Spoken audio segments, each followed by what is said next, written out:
Chapter 311 Going to Sea. The old woman's cheeks were still flushed, and she coughed occasionally. Fearing she wouldn't be able to swallow the pills, Lu Mingui crushed them into powder, mixed it with water, and gave it to her to eat. The loquat syrup was poured out and placed in a porcelain bottle. Without the glass bottle, no one could tell that this is something from later times. After taking the medicine, the old woman woke up at dawn, and her fever subsided. Lu Mingui felt even more admiration for the medicines developed in later generations. This effect is amazing. If you drink herbal decoction, it will take at least half a month, and it's troublesome because you have to decoct the medicine, boiling 3 bowls of water down to 1 bowl, which is really inconvenient. The old woman regained some energy, opened her eyes, and was initially confused before realizing what was happening. She was about to get up to thank Lu Mingui. Lu Mingui quickly pressed the person back onto the bed. Don't get up. You just woke up. Just lie down. Lu Mingui finally got a good look at her. She was about 50 years old, with a face full of wrinkles, and the frown lines between her eyebrows were particularly deep. The old woman said weakly, I really don't have the strength to get up. I can only thank you for saving my life. Lu Mingui waved her hand. Let's not talk about this now, you should focus on recovering first. The man took a breath, but refused to shut up, and continued, I just want to tell you that while I thank you, I have nothing of value to give you. If you want me to repay you, you might as well throw me out now. Let me fend for myself. After saying that, he coughed and gasped violently again. Lu Mingui found her stubbornness both exasperating and amusing. Actually, I saved her because seeing her lying there reminded me of myself in a past life. At that time, Song Daji and his wife pushed him down and he fell into a ditch, where he could only lie there and wait to die. That's why I couldn't bear it and save the person. However, this person is indeed somewhat ungrateful. Lu Mingui said irritably, what do I want from you? Is it because you're dressed in tattered clothes and half your body is buried in the ground? Or is it because you've been coughing all day and have had a persistent high fever? The old woman was speechless. A hint of anger first appeared on her sallow face, followed by a look of desolation. She reached out and clutched her bag with difficulty, saying, then I'd better go. Lu Mingui said irritably, where are we going? Just rest and recover, don't do anything reckless. Don't worry, I don't want you or your money. Once you're better, just leave. The old woman looked puzzled and ultimately did not get up. Outside, Song Xiaoqiu called out, Mother, Captain Ni is here to see you. Lu Mingui hurriedly got up and went out, then instructed Xiao Chu, the one inside has woken up, bring her a bowl of porridge and some light side dishes. She was determined to save lives, and she wasn't short of food. After saying that, he went to see Captain Ni. Captain Ni was already waiting in the hall, his face beaming with joy. Song Xiaodong was already greeting guests and exchanging pleasantries with Captain Ni. Seeing his expression, Lu Mingui understood that the matter of transporting silk to Yugang must have been settled. Sure enough, Captain Ni said, Sister-in-law Lu, the boat to Yugang is ready, and the route has been traversed. Oh, Lu Mingui was also pleased. You're quite efficient. It must have been a tough journey. Ship owner Ni shook his head. It's all right, it's all right. The Maritime Trade Office, the garrison commanders, and the village chiefs have all been taken care of. He added, this ship of mine can hold 300 bales of raw silk and 10,000 bolts of silk fabric. It can hold about 40,000 taels of silver. Do you have enough goods? Hearing his probing, Lu Mingui quickly replied, please rest assured, the goods have already been prepared. Send a car to the foot of Yinshan Mountain tomorrow, all my goods are there. It refers to the residence of the eldest brother of the Lu family. This was a scheme by Lu Mingui to cover his tracks. He had already set up an empty room in Lu Wenli's house to use as a storeroom. Captain Ni immediately nodded. Okay, I'll take some men to pick up the goods tomorrow. He then said with a forced smile, Sister-in-law Lu, then I'll shamelessly tell you the price for chartering the boat. The standard practice for shipping silk by sea is to take 1/10 of the value of the goods. That means for your goods worth 40,000 taels, I will take 4,000 taels of silver. This includes the costs of boatmen, food, and port pilotage. Furthermore, according to the rules of maritime transport, if we encounter pirates or other dangerous vessels, or if our ship capsizes, we will compensate you 30% of the cost. Lu Mingui nodded. Yes, these are all done according to the rules. Then we still need to sign the contract. Ship owner Ni had already prepared the contract. This is the standard contract for maritime merchants. If there are no problems, we'll sign it. He estimated again. At the current price, once it reaches Yugang, it will double in value upon resale. Even after deducting your initial investment of 40,000 taels, you can still make a profit of 40,000 taels. If it were all the same kind of goods as last time, I might be able to get 60,000 taels.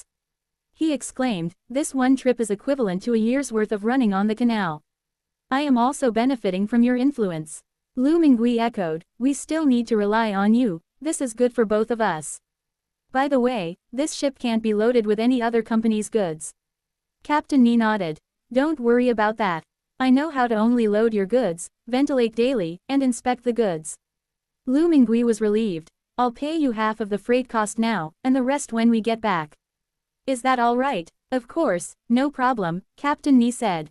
If you have any men with you, you can send someone to accompany you. That way, everyone can rest assured. Upon hearing this, Song Xiaodong's eyes lit up. Mom, I want to go. I've never seen the sea before. Lu Mingui hesitated. She had finally managed to have her son and daughter by her side, living a good life. Now her son wanted to go to sea. Can this child withstand the wind and waves at sea? Captain Ni repeatedly said. Good, saying, a good man should have ambitions beyond his hometown. It would be good for him to go out to sea and see the world. Those red-haired barbarians with red noses and green eyes are really interesting. And the things they brought, I've never seen before. Upon hearing this, Song Xiaodong became even more tempted. Lu Mingui was still a little reluctant. Let me think about it. So Captain Ni didn't try to persuade her any further. Mothers are all like that. They inevitably think a lot for their children. After agreeing on a time to pick up the goods the next day, Captain Ni took his leave. Lu Mingui went to the Lu family first. There is no one from the Lu family. Lu Wenli took Yongkong to work in the fields. Wang works at Lu's restaurant, and her children are all in school. Lu Mingui was quite comfortable by herself. She looked around the empty room that she had specially cleaned up. It was quite spacious and would be suitable as a storage room. Then he went to the White House to contact Lu Yunxi. Lu Yunxi had already prepared silk, even more than Lu Mingui needed. She also rented a warehouse to store the silk. Grandma, do you mean a single boat can earn a net profit of 40,000 taels? This business is doing well, you know. According to the conversion, 1 tael of silver in the Ming Dynasty is equivalent to 37.3 grams in today's money. This year, silver is worth about 4 yuan per gram. This shipload would be worth 6 million in today's money. The amount of money doesn't matter. What's important is that this is all foreign capital. Chapter 312 Collecting Silk. Lu Mingui gasped in astonishment. My goodness, they can earn that much. What do I need so much silver for? Lu Yunxi said, who would complain about having too much money? Besides, it's all money earned from foreigners. You have brought honor to the country. Lu Mingui smiled and shook her head. I don't mind having too much money, but I still feel uneasy. Now our family owns 2 shops, and both are doing well. The silk business is the real money, but not many people know about it yet. If more people find out in the future, it will inevitably arouse envy. I don't think Magistrate Zhang can protect our family. Lu Yunxi knew that her ancestor was cautious, and that the era was indeed different from the present. She thought for a moment and said, in that case, we should have our own people. Otherwise, when that day comes, will we really be at the mercy of others? Lu Mingui thought the same thing. Now that her family was getting richer day by day, she couldn't just let others benefit from her efforts. She said, there are a few servants in the house now, but they are all young and don't know any martial arts. I'll go to the brokerage again to look around. Lu Yunxi said, yes, buy more people. Servants, guards, all the necessary ones should be provided. Lu Mingui listened attentively and then said, Xiaodong wants to go to Yugang with Captain Ni. I'm still a little worried. How did he use that compound bow last time? I was thinking of having him bring it with him. Although Lu Yunxi had never used a compound bow before, she quickly found instructional videos on how to use one. The two studied the video for a long time before finally figuring out how to use it. You can go back and teach him this. It's much better than traditional bows and arrows, and the accuracy is much better. I'll buy him some more self-defense items. You can come and pick them up when you have time. Lu Mingui nodded. Okay, then I'll trouble you. Lu Yunxi smiled happily, and the crow's feet at the corners of her eyes became more pronounced. We're family, we don't need to exchange more than a few words. I'm glad I could help you.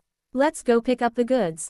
The warehouse uses shelves, which are piled high with bolts of fabric in various patterns.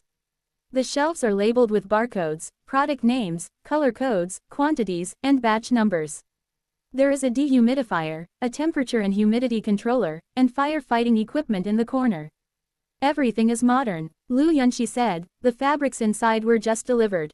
They are wrapped in transparent moisture-proof film and packed in cardboard boxes. These are the goods we're going to give you this time. All the labels have been removed, and the moisture-proof film has been replaced with coarse hemp paper. Insect repellent is made from camphor wood strips and mugwort. There's absolutely nothing that will expose you, so feel free to sell it. Lu Mingui praised her. You are so thoughtful, you think of everything. Then I'll take it first. As he spoke, he took the silks into the White House. Then it was taken to the warehouse through the White House. She wasn't tired, because everything was neatly arranged, so she didn't need to move it, she was just moving it to a different place. After taking everything, she said goodbye to Lu Yunxi and returned to her home on Yinshan Street. It was already late afternoon. She glanced at the old woman again. She was fast asleep and seemed to be in good condition. Reassured, Lu Mingui picked up her bamboo basket and prepared to go up the mountain. I ran into water lilies as soon as I stepped out the door. She was still holding a fish basket in her hand. Auntie, you left in such a hurry yesterday that I forgot to ask you to take the snails with you. It just vomited up mud and sand all night, so it's definitely clean now. He then handed over a handful of perilla leaves. Sprinkle some on before taking it out of the pot, it will enhance the flavor and remove any fishy smell. Lu Mingui accepted it with a smile. You even made a special trip for this. Thank you so much. Shui Lian smiled and said, it's not that I brought snails just for this purpose, there's something else. Didn't my aunt say yesterday that she wanted to find someone to do embroidery? I thought about it at home, and although I don't have much time, there are plenty of people in my village who know how to embroider. Auntie, you can come with me to take a look when you have time. Lu Mingui nodded quickly. Sure, I'm free right now anyway. The two walked towards the village one after the other, chatting idly along the way. Shui Lian said, in my hometown village, we don't grow rice. We grow mulberry trees. Everywhere we can plant, the fields and land are filled with mulberry trees. Every household in the village raises silkworms, grows mulberry trees, raises silkworms, peels cocoons, and reels silk. In summer and autumn, the sound of looms can be heard everywhere.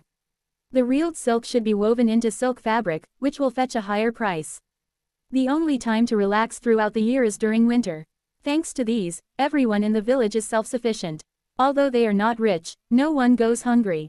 Lu Mingui listened intently. Who wouldn't envy someone who could be self-sufficient by growing mulberry trees and raising silkworms? The people in her hometown toil in the fields for a living, working tirelessly all year round, yet they still struggle to make ends meet. Then who do you sell your silk to? Shui Lian didn't hide anything. Someone comes to collect it. Every year, it's people from Rongfaji who come to collect it. They also collect raw silk and woven silk. The finest white silk costs 8 qian of silver per jin, and plain silk costs 25 wen per kai. A whole bolt can sell for 1 tael of silver. Lu Mingui nodded. That's not bad. As they were talking, they arrived at Shui Lian's mother's village. The fragrance of mulberry leaves can be smelled from afar. Just as Shui Lian had said, lush mulberry trees were everywhere. Auntie, we're almost there, Shui Lian said with a smile, then added with some surprise, huh? Isn't this the carriage of the Rongfaji shop owner? Why did you come so early this year? It's not time to harvest raw silk yet. Lu Mingui looked over and sure enough, he saw a carriage parked at the village entrance, with a servant-like figure leading the horse. Auntie, this should be the manager of Rongfaji. They're the ones who always buy raw silk from the village. Shui Lian led her around the carriage and toward the village. Why are you here so early? Let's go take a look. Lu Mingui didn't say much and followed her into the village. After walking only a few steps, I saw a lot of people standing in an open space in the village, making a lot of noise. They seemed to be arguing.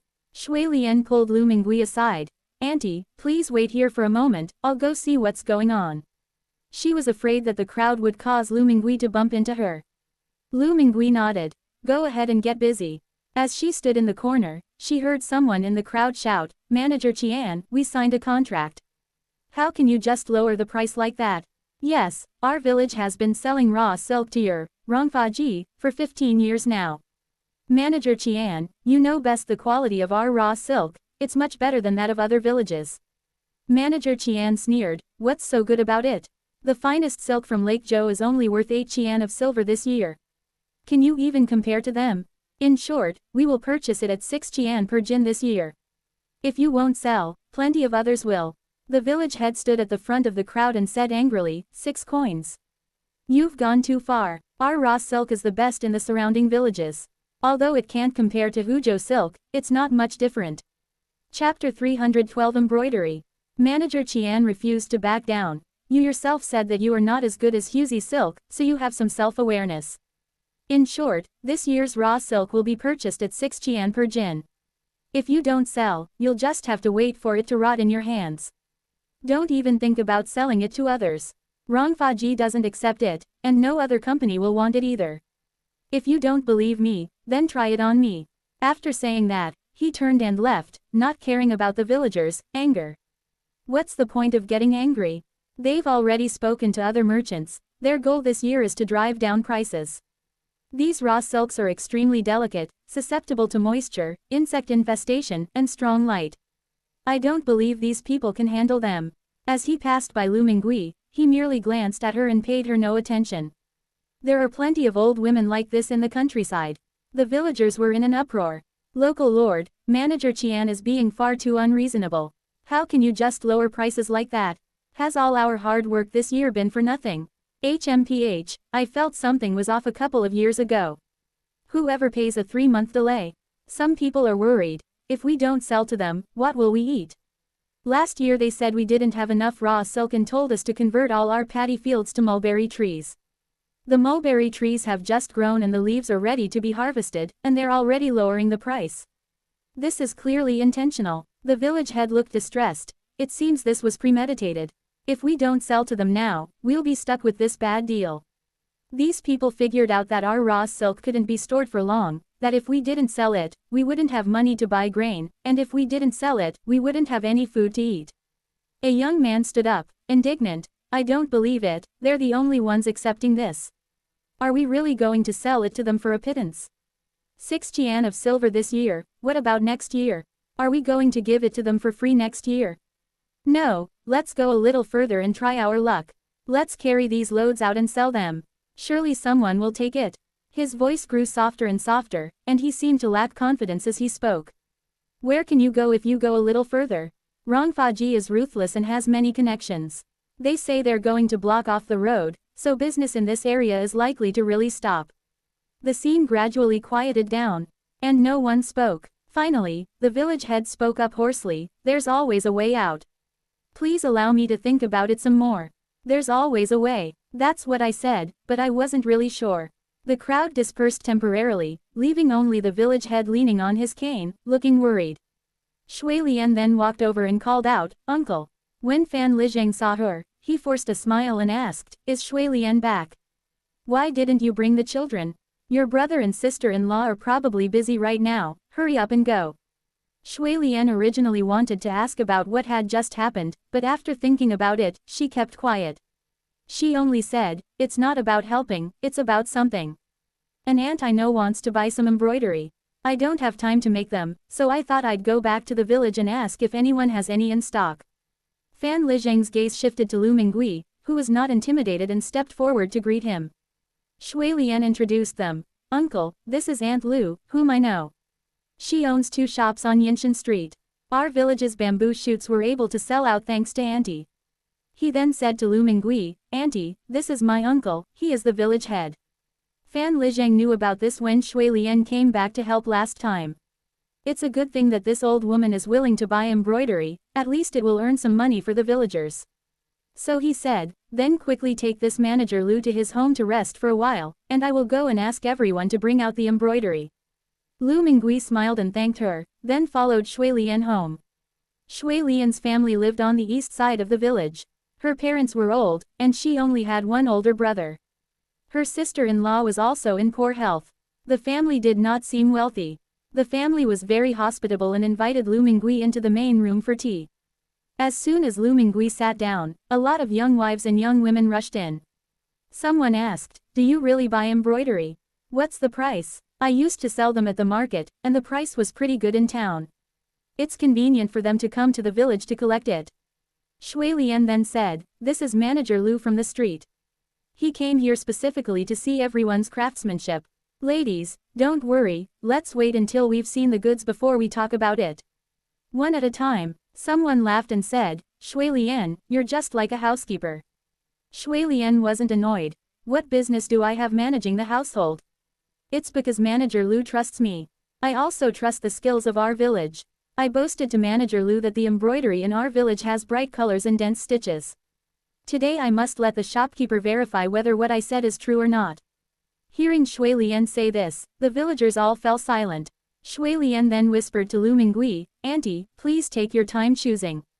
If you think it's not bright enough inside, let's go outside and look under the eaves." Lu Mingui was just about to go outside when so many people suddenly crowded into the main room, making it feel stuffy. Once they arrived in the courtyard, Shui Lian's brother, Shui Sheng, brought out a table and chairs. The villagers also displayed their embroidery on the table. There are handkerchiefs, towels, handkerchiefs, forehead bandages, as well as pillows, sachets, pouches, and shoe uppers, a wide variety of items. Shui Lian helped tidy it up, saying as she looked at it, "Auntie, look at this handkerchief, the colors of the peonies on it are so well matched." Then he looked at the next item. "This mandarin duck embroidery is quite nice. She knows her stuff." Approval gradually appeared in Lu Mingui's eyes. Today's trip had not been in vain. It's clear that the villagers are quite skilled. The embroidery is vibrant, the stitches are solid, and the loose threads on the back are neatly trimmed. Everyone watched Lu Mingui nervously until they saw her smile, and then they relaxed. Someone asked, "Shopkeeper, may I ask what price you paid?" Lu Mingui had naturally inquired about it. "I'll buy it at the current market price." She pointed to the coarse cloth handkerchief on the table and said, "This kind costs 8 coins, fine cloth costs 15 coins, and if it's well embroidered, it costs 30 coins. A regular headband costs 15 coins, while a well-embroidered one costs 40 coins. Who embroidered these 2 pillows?" As soon as he finished speaking, a young woman stepped forward and said, "To the shopkeeper, it was I who embroidered it." Lu Mingui glanced at her. She was a very young woman. She praised, "The embroidery depicts a lotus giving birth to a son, the craftsmanship is excellent. I'll give you 120 coins for this pair." The young wife was stunned, hardly believing her ears. "So much?" Shui Lian smiled and said, "Xiao Yu, why don't you hurry up and thank Manager Lu? This price is the upper limit for pillow embroidery, and it's considered a very good price." Xiao Yu quickly said, "Thank you, shopkeeper, thank you, shopkeeper." Everyone was excited when they heard that a pair of pillowcases would cost 120 coins. Someone said, "Oh dear, I also have a pair of pillowcases that were just embroidered at home. I'll go back and get them right away." Someone else said, "Do you want a baby's pouch? I just embroidered one for my child, and I have an extra one. I also made fan paintings, would you like some, shopkeeper?" Lu Mingui nodded in agreement. "Bring it all, as long as it's good, we don't mind having too much." Chapter 313 Harvesting Raw Silk. Someone went home to get their embroidery. Some people embroidered less, so they could only feel anxious. Shui Lian was helping to organize the embroidery, putting the 8-coin embroidery in one pile and the 15-coin embroidery in another. Lu Mingui was counting her coins. All her money was kept in the White House, where it was very safe. In total, they collected 20 or 30 embroidered items, spending a little over 1 tael of silver. Besides the pillowcase, there's also a very exquisite fan. Lu Mingui carefully collected everything and placed it in a small bamboo basket, waiting to show it to Lu Yunxi when she returned. The quick-witted one asked, "Manager Lu, if you have any other needs, you can tell us, and we'll embroider it for you." "Yes, fan-shaped or screen-shaped, either will do." Lu Mingui thought about it and realized that there were indeed too many handkerchiefs and too few other items. "Okay, I'll go back and think about it. I'll let Shui Lian tell you when the time comes." The crowd counted their coins and dispersed, satisfied. Shui Lian breathed a sigh of relief. Her family had been doing much better thanks to Aunt Lu these past few days. She was grateful but didn't know how to repay her. Now she had finally done something for Aunt Lu. Seeing that it was getting late, Lu Mingui stood up and said, "I need to trouble you with something." Shui Lian was taken aback for a moment and quickly said, "Auntie, you're too kind. Please go ahead." Lu Mingui asked her to take her to the village head. At Fan Lizhang's home, his daughter-in-law said excitedly, "Today was really great. I made over 100 coins. Tomorrow I'll start embroidering pillowcases. Manager Lu said that larger items are more valuable. My family is happy too. That's great. We can do some embroidery when we have free time and earn some money. Unlike the embroidery shops in town, Manager Lu doesn't try to lower prices. As long as the embroidery is good, she's willing to buy it. Only Fan Lizhang was squatting alone in the courtyard, his face full of worry. The words of Manager Qian from Rongfaji still echoed in his ears. The price reduction was too drastic. Unfortunately, they all converted their farmland to mulberry trees last year. Now their Achilles heel has been seized. What should they do? Just as I was worrying about it, there was a knock on the door. When the family saw that it was Shui Lian and Lu Mingui, they all went up to greet them and said, "It's Manager Lu, please come in and sit down. Did you receive any satisfactory embroidery today? Stay for dinner." Fan Lizhang thought Lu Mingui had come specifically to thank him, but he was preoccupied with his worries and didn't pay much attention. He just waited for the other party to speak and gave a perfunctory reply. However, Lu Mingui's words made him jump up immediately. "What did you say? Did he hear that right?" Lu Mingui muttered to himself, but had no choice but to repeat, "Village head, I said I want to buy your village's silk." Fan Lizhang coughed a few times before clearing his throat. "Manager Lu, are you serious? Or are you making fun of me? Do you know what you just said?" Not only him, but everyone in the courtyard was stunned. Lu Mingui nodded. "I'm not senile, of course I know. I overheard you talking about raw silk just now, and I thought if others can buy it, then I can too." She had been thinking about this while collecting the embroidery. She had Captain Ni take a considerable amount of silk to Yugang. With so many trips, it was inevitable that some people would become suspicious, wondering where all this silk came from out of nowhere. It would be better to buy silk in the village, so that the silk in my hands would have a source. Of course, collecting silk was not the ultimate goal. The real purpose was to transform the silk into various kinds of embroidery and pass it on to future generations for Lu Yunxi. This way, you can kill two birds with one stone. Before she could continue, Shui Lian tugged at Lu Mingui's sleeve and whispered, "Auntie, please think it over." Although she was worried that the village's raw silk would not sell, she couldn't just stand by and watch Aunt Lu jump into a fire pit. "Auntie, Rongfaji is not to be trifled with. Since they want to lower the price, they will definitely not give up easily. If you were to accept our village's raw silk at this time, you would be offending them." Lu Mingui, however, had already figured it out. Although she was afraid of going up against Rongfaji, what good was being afraid? She would have to start collecting raw silk and doing silk business sooner or later, and she would inevitably run into these silk merchants. Rather than being unarmed and helpless when the time comes, it's better to start winning them over and weaving a net now. If successful, these villagers will be a great help to him. In a village of over 300 people, there are at least 100 able-bodied men. If all of these men can be put to use, they will certainly be a force to be reckoned with when facing others in the future. While he was deep in thought, Fan Lizhang asked again, "Manager Lu, do you know how many kilograms of raw silk our village produces in a year?" This is no small sum. He knew that Lu Mingui had 2 shops on Yinshan Street, but how much money could 2 shops earn? Are they able to afford to buy raw silk from the village? These all require real money. Empty talk is useless. Lu Mingui casually asked, "How much raw silk does your village produce each year? And how much silver does it sell for per pound?" Fan Lizhang calculated. In previous years, it was 600 caddies of raw silk every year. But starting last year, the whole village planted mulberry trees, and they also raised a lot of silkworms, probably about 1,000 caddies. Next year, the mulberry trees will be even stronger, and we can raise more silkworms, producing more than 1,400 jin of raw silk. As he did this calculation, his heart grew even colder. Manager Qian is truly wicked.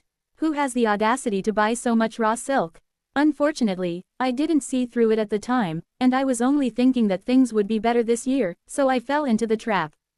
Thinking about this, he really wished he could just bang his head against a wall and die. Lu Mingui did the math. At 8 qian of silver per jin, 1,000 jin would require 800 taels of silver. She was a little short of money. After all, she still needed to prepay Captain Ni 2,000 taels for shipping in the next 2 days. However, the villagers mainly sell raw silk to buy grain. They may not have much of anything else, but they certainly have plenty of grain. In later generations, rice and wheat flour cost only 2 yuan per kilogram, and there was an abundance of them. She said, 1,000 caddies of raw silk, no problem, at last year's price.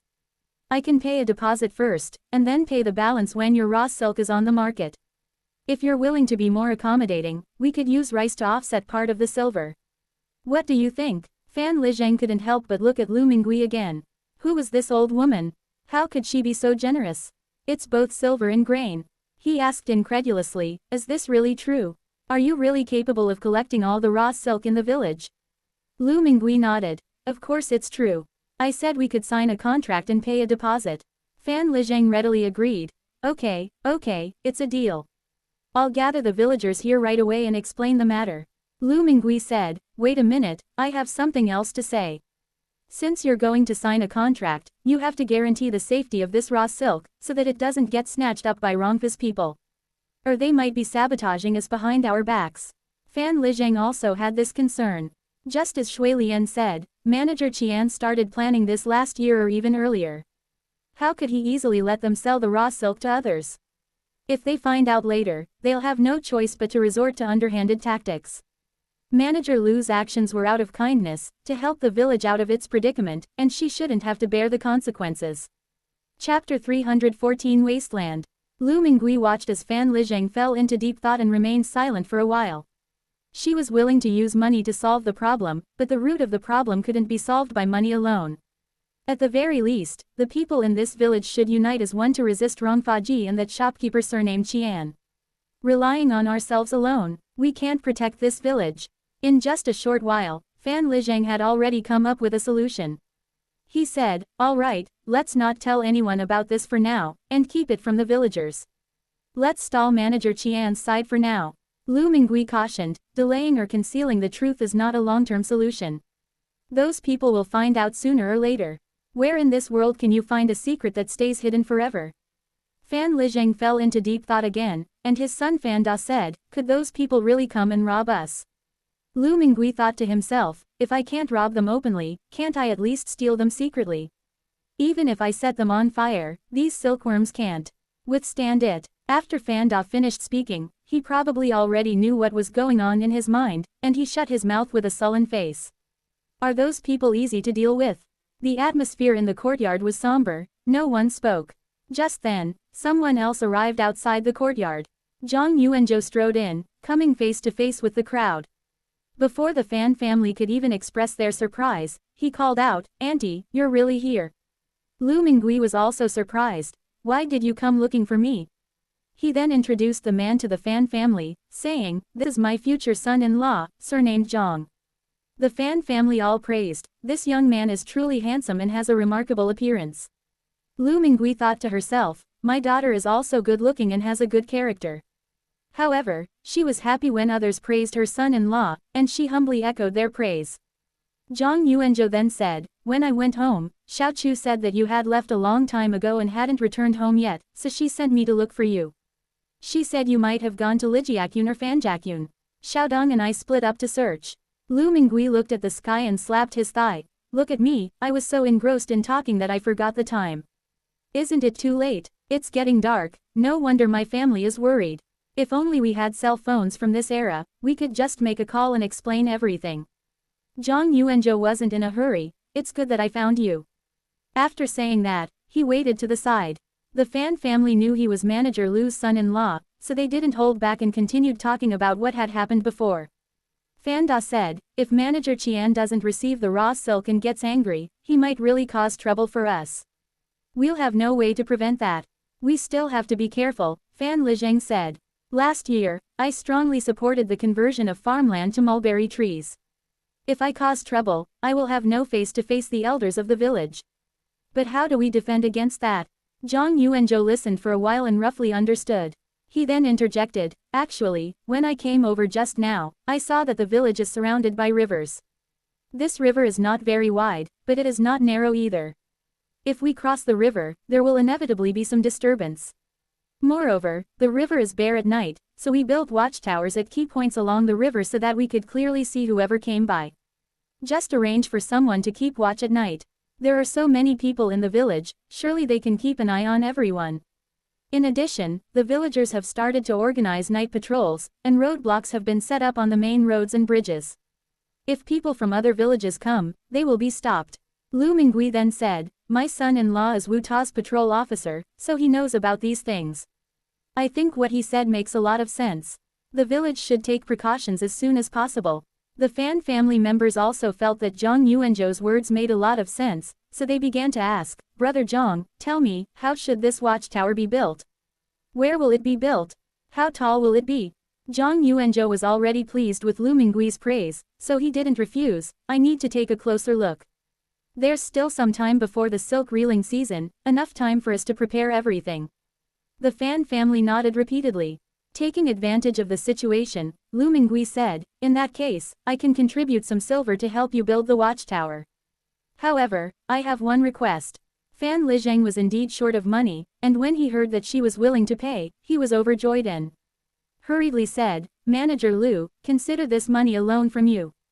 It will be deducted directly from the payment for the raw silk. Lu Mingui said, Village head, please let me finish. Since we're going to buy your village's raw silk, why don't we build a house in the village?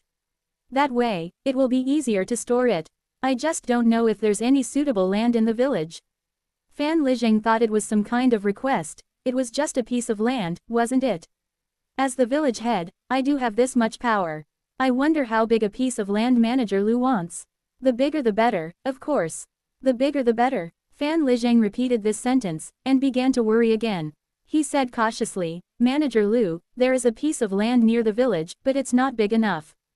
If we want it to be as big as you say, then we'll have to go to the wasteland south of the village. That piece of land originally belonged to a landlord in the village. His family made a fortune and later went to the capital. He hasn't returned for about 100 years, and neither have his descendants. People say that this family may all be dead. Later, the government took the land back. If you want a piece of land big enough, this piece of land is suitable, but you will have to bribe the government officials. Furthermore, this land has been abandoned for many years and is overgrown with weeds. If we want to start construction on the house, we'll probably have to put in a lot of effort to reclaim and cultivate that wasteland first. Lu Mingui became curious. Village head, why don't you take us to see it? Fan Lizheng was naturally happy to agree, and the group left Fan's house together, heading south of the village. The wasteland was much larger than Lu Mingui had imagined, covering a full 100 acres. The ground was overgrown with weeds, thorns, and withered grass, and a few old trees stood crookedly. Overall, the terrain is fairly flat, with a gentle slope in the northwest corner and the lowest point in the southeast. If it rains, it will definitely become a muddy mess. Further ahead, there is a river. As for what else, it was getting dark and I couldn't see clearly. However, such a large area, once reclaimed, would be more than enough to build a house with 3 or 4 courtyards. Besides the main house, it can also be used to repair cart and horse yards, warehouses, and livestock sheds. Or a garden, a vegetable patch, 2 wells dug, walls built around it, and open space. After a brief consideration, Lu Mingui found it increasingly appealing.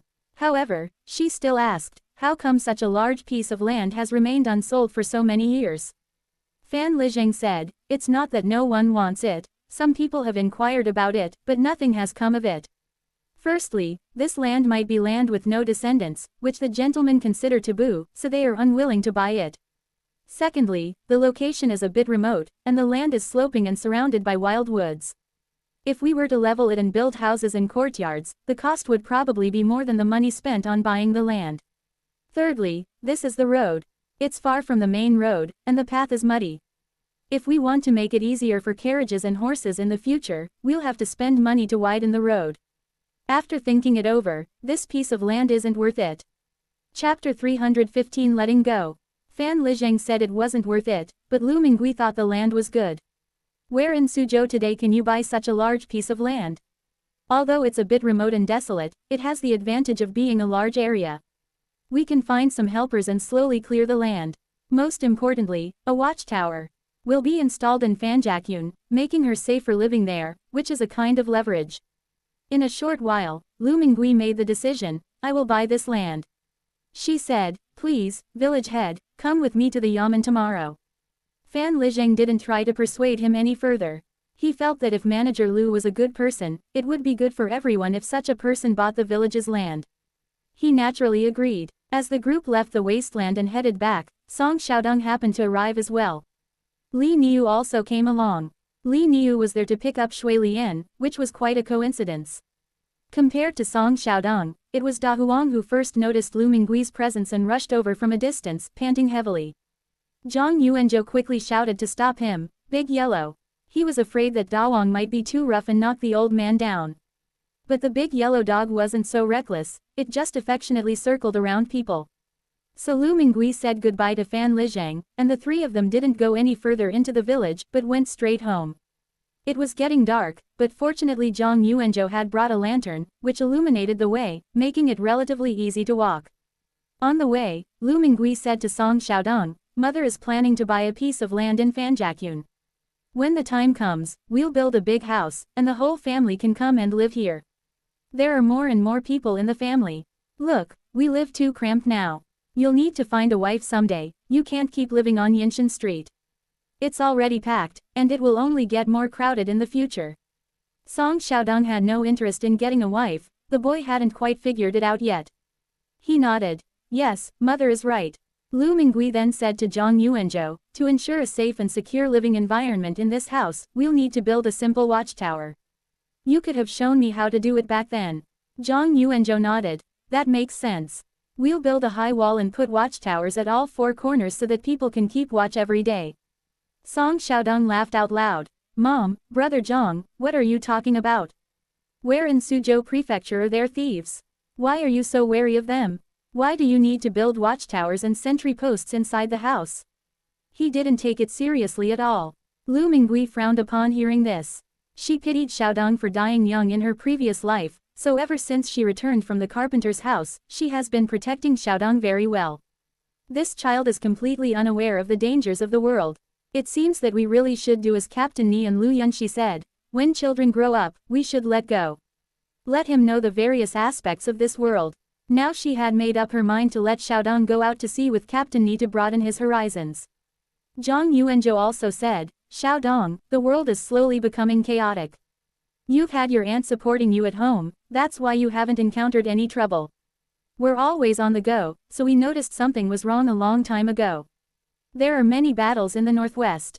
The later Jin traders have also caused a lot of trouble, and there is chaos everywhere. Putting everything else aside, the Wuda Patrol and Inspection Division is about to be abolished, which will only make things more chaotic." Lu Mingui was very surprised. "Why is this? Why would they suddenly lay off employees? You should know that the Patrol and Inspection Office is responsible for apprehending thieves and investigating fraudsters, it's no ordinary place. The Imperial Court wants to save money, so it has abolished all these patrol stations." Zhang Yuanzhou said, "Not only Wuda, but also Chenmu Patrol Station, Mudu Patrol Station, and quite a few others." Looking at the lantern, Lu Mingui asked again, "What are you going to do with all of you? There are so many of you, where are you going to go? Some of us archers are subject to corvée labor and will be returned to our hometowns when the time comes. Or go into the canal transport or river channels, but neither of these is considered good, it's still about making a living on the edge. If the family originally had some small plots of land, then at least they would have somewhere to go. Some people were originally vagrants, and if they don't have any connections, they will remain vagrants. In the end, these refugees are the ones who suffer the most." Lu Mingui sighed, who can argue with that?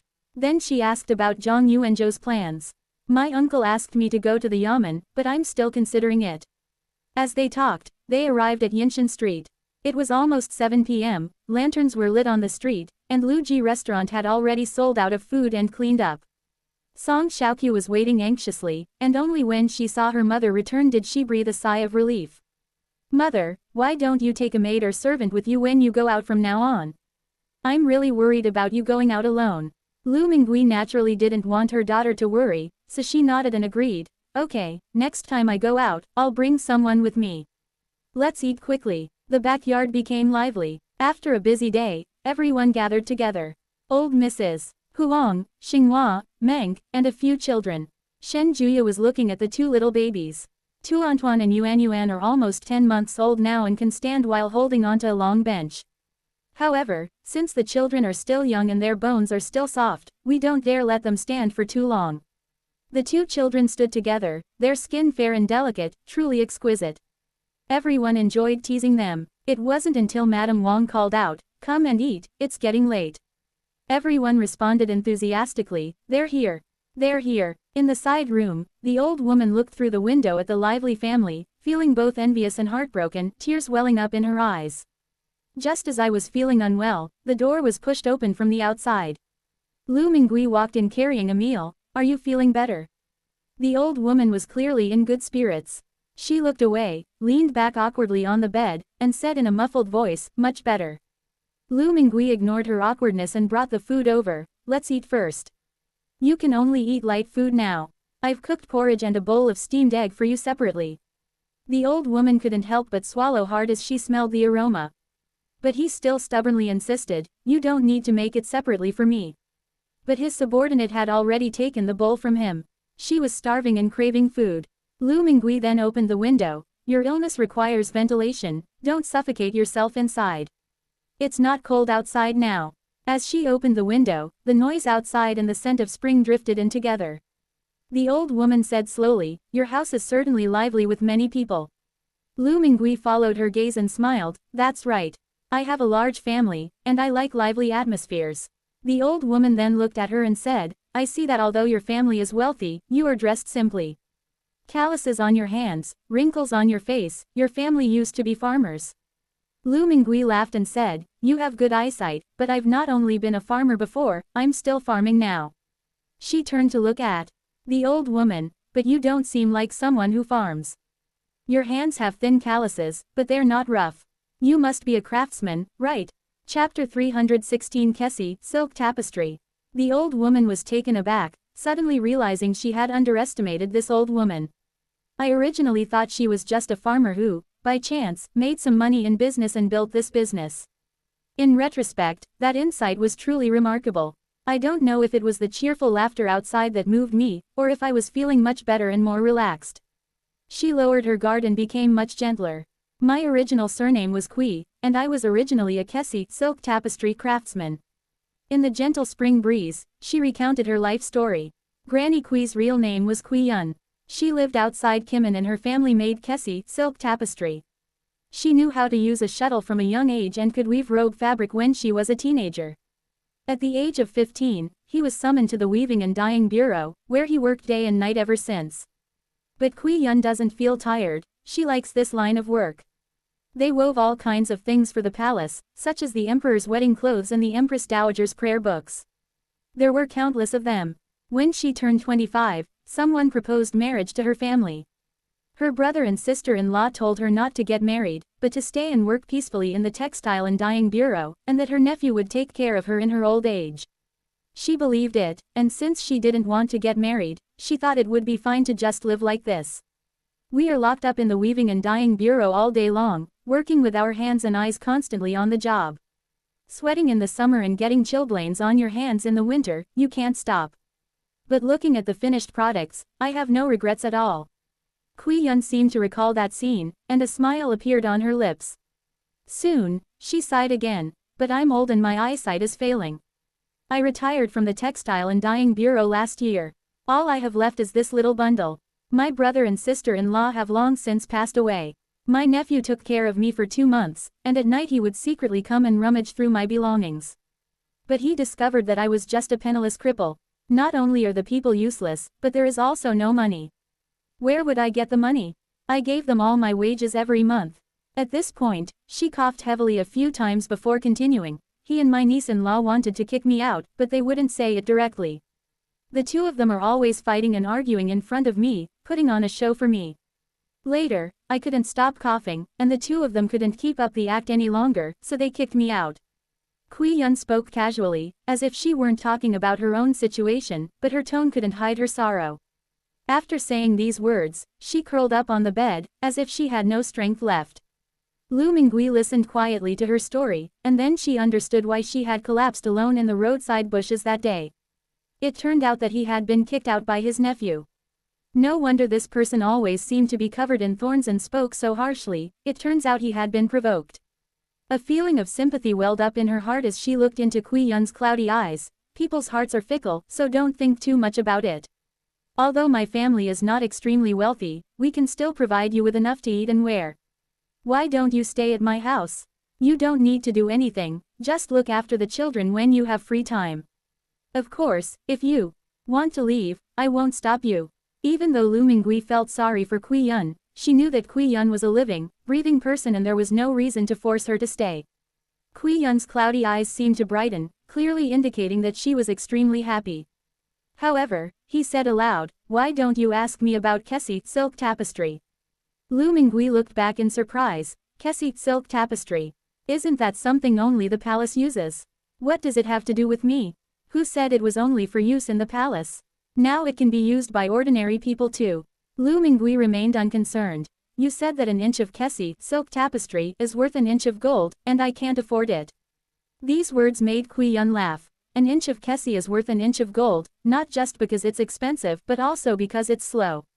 It takes a month just to make one Kesi silk tapestry round fan. Lu Mingui clicked her tongue in amazement. A month? That's really slow work. I'm amazed you can be so patient. Kui Yun shrugged. You have to be patient, even if you can't be. This job is grueling, but it also helps you calm down.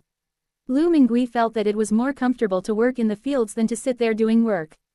Kui Yun opened the bundle. Look, these are all the weaving patterns I've saved up over the years. And this is what I hid before, they didn't find it. She took out a scroll of painting, about a foot long, and slowly unrolled it. The poem above reads, "Pear and chestnut birds chirp and sing as if free." Below the poem, the description is exactly the scene in the poem, a few pear trees, with a small bird standing proudly on top. The birds are so lifelike, they seem to be chirping. The pear tree branches were made using the Kesi silk tapestry technique, with the weft threads made of dark ochre and then woven into dark ink, the two colors twisted together to form a pattern. The birds were made with moonwhite and light gray mixed with floral thread. Upon closer inspection, although the colors were similar, 7 or 8 different kinds of silk thread were used. The wings were made in one continuous loop without any seams. The overall color scheme is elegant and refined, with a touch of rustic charm. This was the first time Lu Mingui had seen the Kesi silk tapestry scroll up close. It was shiny and lustrous, and the bird's bright black eyes seemed to be full of spirit. It was truly extraordinary. The admiration that involuntarily showed in her eyes pleased Kui Yun greatly. Kui Yun laughed. How about it? Don't underestimate this small painting, it can sell for 30 or 50 taels of silver outside. I'm giving this to you as a way of thanking you for saving my life. Lu Mingui quickly declined, saying, actually, it didn't take me much effort to save you. This is too much of a favor. Actually, 30 or 50 taels is nothing to Lu Mingui now. But for Kui Yun, this was her last resort, otherwise, she wouldn't have cherished it so much. Unexpectedly, this refusal angered Kui Yun. Didn't you just say you were willing to take me in? Are you going to go back on your word? I have nothing else, but this scroll is worth a little money. If you don't mind and are willing to accept my kindness, please take it. That way, I can live here with more peace of mind. She started coughing again because she was speaking too quickly. Since things had come to this point, Lu Mingui had no choice but to accept it. Before leaving, he added, I'll bring you your medicine later. Kui Yun closed her eyes and lay back on the couch. If she really stayed here, would she be able to find a place to stay? Chapter 317 Pistol Crossbow. The next day, Fan Lizheng arrived just in time, waiting to go to the yamen with Lu Mingui. Lu Mingui praised, your health is really good, sir. Come and rest in the shop for a while. An elderly man in his 50s or 60s walked over with a cane, without even riding in a mule cart. He's in great health. Fan Lizheng said proudly, that's right, I can still eat and sleep well. Completely forgetting that she hadn't slept well all night because of the silk issue, and even had 2 black eyes on her face. Lu Mingui pretended not to see it and invited the person into the courtyard to sit for a while. Before leaving, she took a food box and packed all the dishes from Lu Ji restaurant for the day. Today's dishes are still very simple, braised chicken legs for meat and stir-fried vegetables with pork cracklings for a side dish. But the food is so delicious that the restaurant can't keep up with demand every day. Upon arriving at the yamen, the food box was presented first. When Clerk Joe saw the food box, he immediately beamed with joy. Thank you very much, Manager Lu. He then asked, did you come here today for some business? Manager Lu couldn't possibly come all the way here just to deliver the food. Fan Lizheng was surprised to find that Lu Mingui was acquainted with people in the yamen. His initial apprehension subsided, and he took the lead in talking about the land. Zhou, the registrar, knew about this land. Fanjakun acquired a piece of wasteland, but because it was so barren, everyone who saw it shook their heads and refused to buy it, so the price wasn't considered expensive. He asked, Manager Liu, are you really going to buy it? Have you seen that piece of land? It's completely deserted. Lu Mingui nodded. I've seen it. It's a bit deserted, but it's spacious enough. Registrar Zhou did not try to persuade him further, and instead pulled out a fish scale booklet from a pile of yellowed records. The land is very large, a total of 134.5 mu, and it's a land with no descendants. Then the price was calculated again. Wasteland, 8 qian of silver per mu, totaling 107 taels and 6 qian. He then looked up and asked Lu Mingui, Manager Liu, did you understand? Lu Mingui nodded. I know. Clerk Zhou then calculated the deed tax and miscellaneous fees. The land price is 107.6 taels, and the total tax and fees amount to 111 taels and a little over. He took out another blank official contract, dipped it in ink, and began to copy it. Lu Mingui watched as he wrote, sold according to the law, sold outright, taxes follow the land transfer. After it was finished, I read it to the two of them again. All right, if there are no objections, then sign the document. Without hesitation, Lu Mingui dipped his thumb in red clay and pressed it firmly to leave a fingerprint. Clerk Zhou took out the seal from the wooden box, breathed on it, and pressed it onto the official contract. The land purchase is now considered complete. Lu Mingui counted out the silver and gave it to Zhou, the registrar, and then stuffed a coarse cloth pouch into his hand. This is for your writing fee and tea payment, please accept it, sir. Registrar Zhou declined. I don't need those, he said, changing the subject. However, it would be even better if your Lu's restaurant could deliver lunch to me every day. Don't worry, I'll pay for the meal. Even if he wanted to be corrupt, he couldn't possibly be corrupting the in-laws of Magistrate Zhang. Lu Mingui quickly smiled and said, it's rare for you to do me the honor of not minding my presence. Starting tomorrow, I will have my servants bring you meals every day. Don't even mention money for food or anything like that, it's worthless. As long as the adults are happy with the food, that's all that matters. These words truly pleased Clerk Zhou. He would no longer have to eat porridge, and he wouldn't have to run to Yinshan Street himself anymore. He wanted to go eat there every day, but it took time to get there, and there was nothing to do at the government office. Moreover, having someone deliver meals means you can rest a little longer during lunchtime, which is a really great thing. He looked at the food box and suddenly felt hungry. He was about to dismiss them. Thank you, Manager Liu. In that case, it's settled. It's getting late, please make yourselves at home. Understanding the underlying meaning, Lu Mingui quickly took her leave. After she and Fan Lizhang left the yamen, Fan Lizhang breathed a sigh of relief. He laughed and said, this is the first time I've seen Clerk Zhou so amiable. It seems that Manager Liu has a close relationship with the people in the yamen. Lu Mingui just smiled and then said, village head, don't forget about our raw silk business. Why don't you come back with me? I'll give you the deposit now. Fan Lizhang shook his head. No rush, let's wait until the raw silk comes in. This person has already bought land in the village, how could he possibly run away? He felt completely at ease, as if he had swallowed a heavy weight. Lu Mingui said, let's do business as usual. We'll sign the contracts that need to be signed and pay the deposits that need to be paid. In addition, I need to hire people to clear the land. You need to keep an eye on this. Fan Lizhang readily agreed. After finishing these tasks, Lu Mingui took the embroidery to the future. Lu Yunxi was also looking for her over there. The two agreed to meet at Guanlin residence. Lu Yunxi arrived quickly, bringing a lot of things, all sealed in boxes. The driver and his assistant carried it up, it looked quite heavy. Lu Mingui asked curiously, what are these? Grandma, the things I told you about last time, about buying some self-defense items, have arrived. Lu Yunxi closed the door and showed the items to Lu Mingui. This is pepper spray. If you spray it on a bad guy's face, he will tear up uncontrollably, cough violently, and feel like his throat is on fire. This is a stun gun, only the size of a flashlight. If you shock a bad guy, he will immediately lose his ability to attack. However, both of these are close-range defenses. I've also prepared a few long-range attack methods, similar to a compound bow. She opened the second box. Lu Mingui's eyes widened immediately. The box was full of all kinds of crossbows, big and small. Some of them didn't even look like they were obtained normally. Lu Yunxi casually introduced a few types. This kind of interceptor crossbow and sniper crossbow have a long range and powerful engines, but they are not convenient to carry. Song Xiaodong is going on a long trip, on someone else's ship. It's best not to expose these weapons. The most important thing is that they are easy to carry.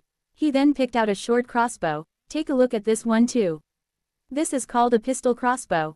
It weighs just over 2 pounds, so its kinetic energy is a bit weak, but it's enough for its purpose.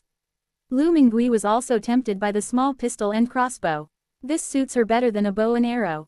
Lu Yunxi noticed that she liked it and said, I specially bought it from abroad. There are 2 of them. I can teach you how to use them. The 2 of them fiddled around for a while longer, not daring to try it at home, so they went to Lu Yunxi's villa. There's plenty of space here, so you can try out different places.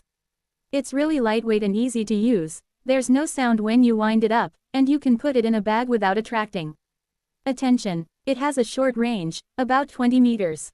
However, for Lu Mingui, that was enough. The others, with their greater power, were more likely to attract attention. She put away all the crossbows and arrows in the White House, waiting to go back and teach Song Xiaodong how to use them. Only then did he take out the first batch of embroidery he received and show it to Lu Yunxi. Look, some of the embroidery we collected is quite nice. Lu Yunxi liked it immediately and looked at it over and over again. Seeing how much she liked it, Lu Mingui took out the silk tapestry scroll that Kui Yun had given her. Then take a look at this one, what do you think? Chapter 318 Guards. Lu Yunxi recognized him at a glance. Is it Kessi silk tapestry? It's really beautiful. Where did you come from? She asked in surprise. I almost forgot. Our ancestor is now in Suzhou Prefecture, where there are many Kessi silk tapestry artisans. But this must be very expensive, right? Lu Mingui then recounted how she had saved Kui Yun. Lu Yunxi laughed and said, what a coincidence. It would be great if we could ask her to embroider some more. Lu Mingui shook her head. I don't think it will work. Her eyesight isn't very good these days, and she's also sick. He added, I didn't see you get this excited when there were so many embroidered pieces earlier.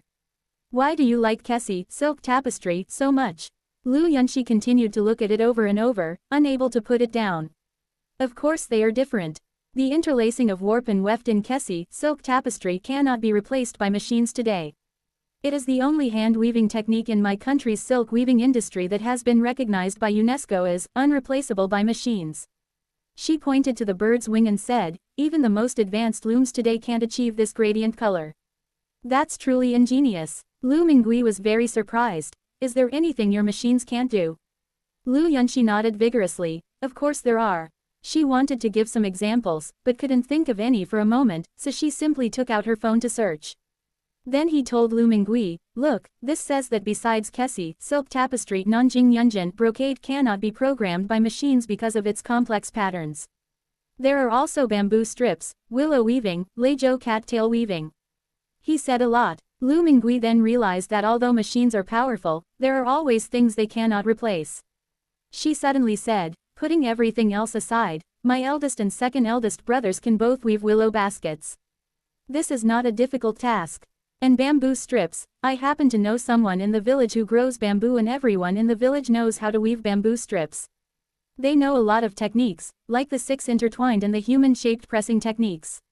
This refers to Li Niu from Lija village. When Li Niu brought wild vegetables, he used bamboo utensils, bamboo strips, bamboo baskets, bamboo trays, and many more. She thought it looked really good, but she didn't expect that it couldn't be made by machine. It seems she overestimated the power of machines. The most powerful thing is still the human hand. Lu Yunxi listened attentively, and a smile slowly appeared on her face. She said, Grandma, I have an idea. Let's not limit ourselves to embroidery, let's get some bamboo products too. Willow baskets are fine too. Since it's a semi-exhibition, the more of these handicrafts the better. This time, Lu Mingui didn't hesitate. Okay, then I'll go back and buy it from them. Let me show you, our great Ming dynasty has plenty of good stuff too. She went back after making arrangements with Lu Yunxi. Meanwhile, the ship owner, Mr. Ni, also came to the door to help load the silk onto the ship. We're just waiting to set off in 2 days. Song Xiaodong also hoped that they could go to sea together. This time, Lu Mingui had already figured things out, so she naturally wouldn't keep her son by her side anymore. Instead, she called him into the room and took out all the self-defense items. This is pepper spray. Don't underestimate this small bottle. One spray and the enemy won't be able to stand it. But that depends on the wind direction. And this, she explained each point in detail. Only then did he take out the crossbow. This looks small, but it's actually the most useful. He then explained in detail how to use it and how to fold and store it. Song Xiaodong held it in her hand, reluctant to put it down. Mother, tell me, what kind of place is this later era? How could there be such exquisite things here? Look at this, how did they manage to fit something so small in there? When folded, it's only the size of a palm. Is this some kind of mechanical art? Lu Mingui didn't know how to answer. She told the truth. Even my mother doesn't know how it was made. That place is so magical, there are so many unknown things there. In short, if you take these, don't show them off in front of others unless absolutely necessary. Song Xiaodong nodded solemnly. I understand, mother. He's not stupid. If these things were exposed, it would be a fatal danger to his whole family. Lu Mingui sighed. I've thought it over. After the new year, you'll be 17. It's time for you to go out and make your way in the world. Song Xiaodong then understood why his mother had entrusted these things to him. He asked in surprise, Mother, does this mean I'm allowed to go out to sea on the ship? That's great, that's great. Seeing him jump around, Lu Mingui couldn't help but say, I thought you were so steady just now, but in the blink of an eye you're acting like a child again. Song Xiaodong quickly stood up straight and said awkwardly, Mother, I will be more composed. Lu Mingui said helplessly, whether someone is steady or not isn't determined by what they say, but by what they do. He added, be careful in everything you do on this trip. When interacting with others, be sweet-talking, upright in heart, not greedy for small gains, not afraid of trouble but also not prone to causing trouble. Although Captain Ni is an acquaintance, and his wife is in Suzhou Prefecture, so we know him well, we still need to be careful where necessary. After all, you can't see into someone's heart. Song Xiaodong listened attentively and agreed to each request. In the evening, the whole family found out that Song Xiaodong was going out to sea, and they were all a little surprised. Old Mrs. Huang advised, isn't everything fine at home? Why do you want to go out to sea? The sea is rough, and I've heard there are pirates too. She lost her son in middle age and was terrified of these separations. Song Xiaoqiu was equally worried. Mother, Xiaodong is still young. It's not too late to go out when you've reached adulthood or gotten married. Lu Mingui sighed helplessly. I didn't want him to run so far either, but a son grows up and is no longer under his mother's control. He was determined to run away. Besides, going out more is not a bad thing. Song Xiaodong smiled and said, Mom, Aunt, Sister, don't worry. I'm just on the boat, I'm not going anywhere, what's there to be afraid of? Besides, didn't Brother Zhang also start his own business at the age of 16? As she spoke, she winked at Zhang Yuanzhou. Zhang Yuanzhou chuckled. My parents passed away early, so I had to support the family myself, which is why I've been running around all over the country. However, there are some benefits to your trip out like this. You get to see a lot of things you've never seen before. No sooner had he finished speaking than he received a glare from Song Xiaoqiu. You know Kung Fu, but my brother doesn't. If you're not going to try to persuade them, then fine, but why are you stirring things up? Zhang Yuanzhou was most afraid of making Song Xiaoqiu angry, so he quickly comforted her. Actually, Xiaodong's archery skills are very good, so you don't need to worry. But Song Xiaoqiu didn't appreciate it. Xiaodong is now his mother's only son. What if something happens to him? Zhang Yuanzhou glanced at Song Xiaoqiu's expression and quickly tried to salvage the situation. He suggested to Lu Mingui, Auntie, I have another idea. Wasn't the Wuda Patrol Inspection Division abolished? Several people have become refugees again, with nowhere to go. It would be better to let them come on the boat with Xiaodong. This way, we can protect Xiaodong and also give them a safe place to stay. Lu Mingui was overjoyed to hear this. That would be perfect. She was genuinely worried about her child, but then she frowned and said, I forgot something. There were a lot of boatmen on board this time. Captain Ni said there are only 2 seats left. You pick a reliable one to follow Xiaodong, and I'll pay you the wages. Chapter 319 Refugees. Zhang Yuanzhou thought for a moment and then asked, let Zhang Qi go. Zhang Qi is 19 years old this year. His family members all died back then, leaving him alone. He is 2 years older than Xiaodong and is a steady and reliable person. He knows some martial arts and archery, and is also a good swimmer. People like this are exactly what's needed when going to sea. When his family heard this, they all thought Zhang Qi was a good fit. Lu Mingui asked, "Is it that round-faced boy who ate at the restaurant last time? He seems like an honest and kind person." She recognized the person in her mind and thought it was good, so she asked Zhang Yuanzhou to call the person over to take a look. Song Xiaodong initially felt awkward, thinking, why would a grown man like me need a bodyguard? But when he saw Zhang Qi, he changed his mind. Zhang Qi has a round face, making him look even younger than Song Xiaodong. He has a dark complexion, but when he smiles, he reveals his white teeth, making him look approachable. Both of them were easygoing and quickly became acquainted, just waiting for the boat to set sail. On the third day, Captain Ni had everything prepared, and Song Xiaodong and her companion boarded the ship amidst the reluctance of their families. Lu Mingui said she was relieved that her son was going to sea, but she secretly shed tears twice. Fortunately, the journey from Suzhou to Yugang takes about 20 days round trip, or at most a month. Soon, she had no time to be sad. The most important thing right now is to prepare a dowry for my daughter. All the furniture had already been made by carpenters, and the clothes and bedding for all 4 seasons were all custom-made in later generations.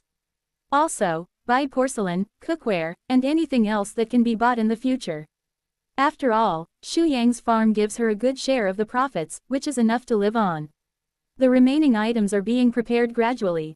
Then there was another important task, land reclamation. Now that the land in Fanjiakyun has been purchased, it's best to start cultivating it as soon as possible. Unfortunately, Fan Lizhang couldn't find a suitable helper. He said that the village is busy raising silkworms and will need to reel silk later, so they can't spare enough labor. Lu Mingui naturally knew the importance of things. Silkworms don't wait for anyone, so naturally we have to prioritize raising them. Fan Lizhang added, although the able-bodied men in the village are busy, there are still elderly people and children. I told them that since they had nothing to do, they should all go to the fields and help pull weeds. I can't do the other jobs, this is the easiest. Lu Mingui thought about it and realized that this was a good idea. She said, pulling weeds is fine, but the main thing is to dig up the wild vegetables for me. I won't let them dig for nothing, I'll give each of them 10 coins a day.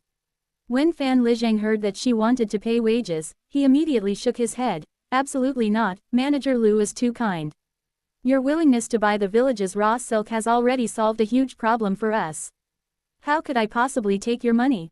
Lu Mingui said directly, please let me finish speaking first. This money comes with conditions.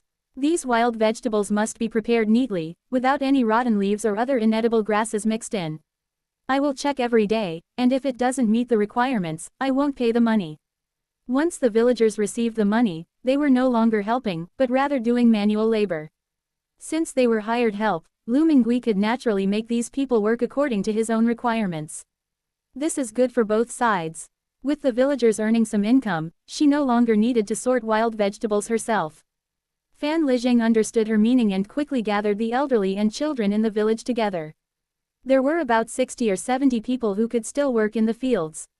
As soon as the topic of digging for wild vegetables came up, everyone eagerly volunteered to do it. A group of elderly people and children, carrying sickles and baskets, rushed towards the wasteland. Lu Mingui hurriedly said, be careful, don't fall. I'm not afraid of snakes, insects, or rodents, as long as they don't hurt me.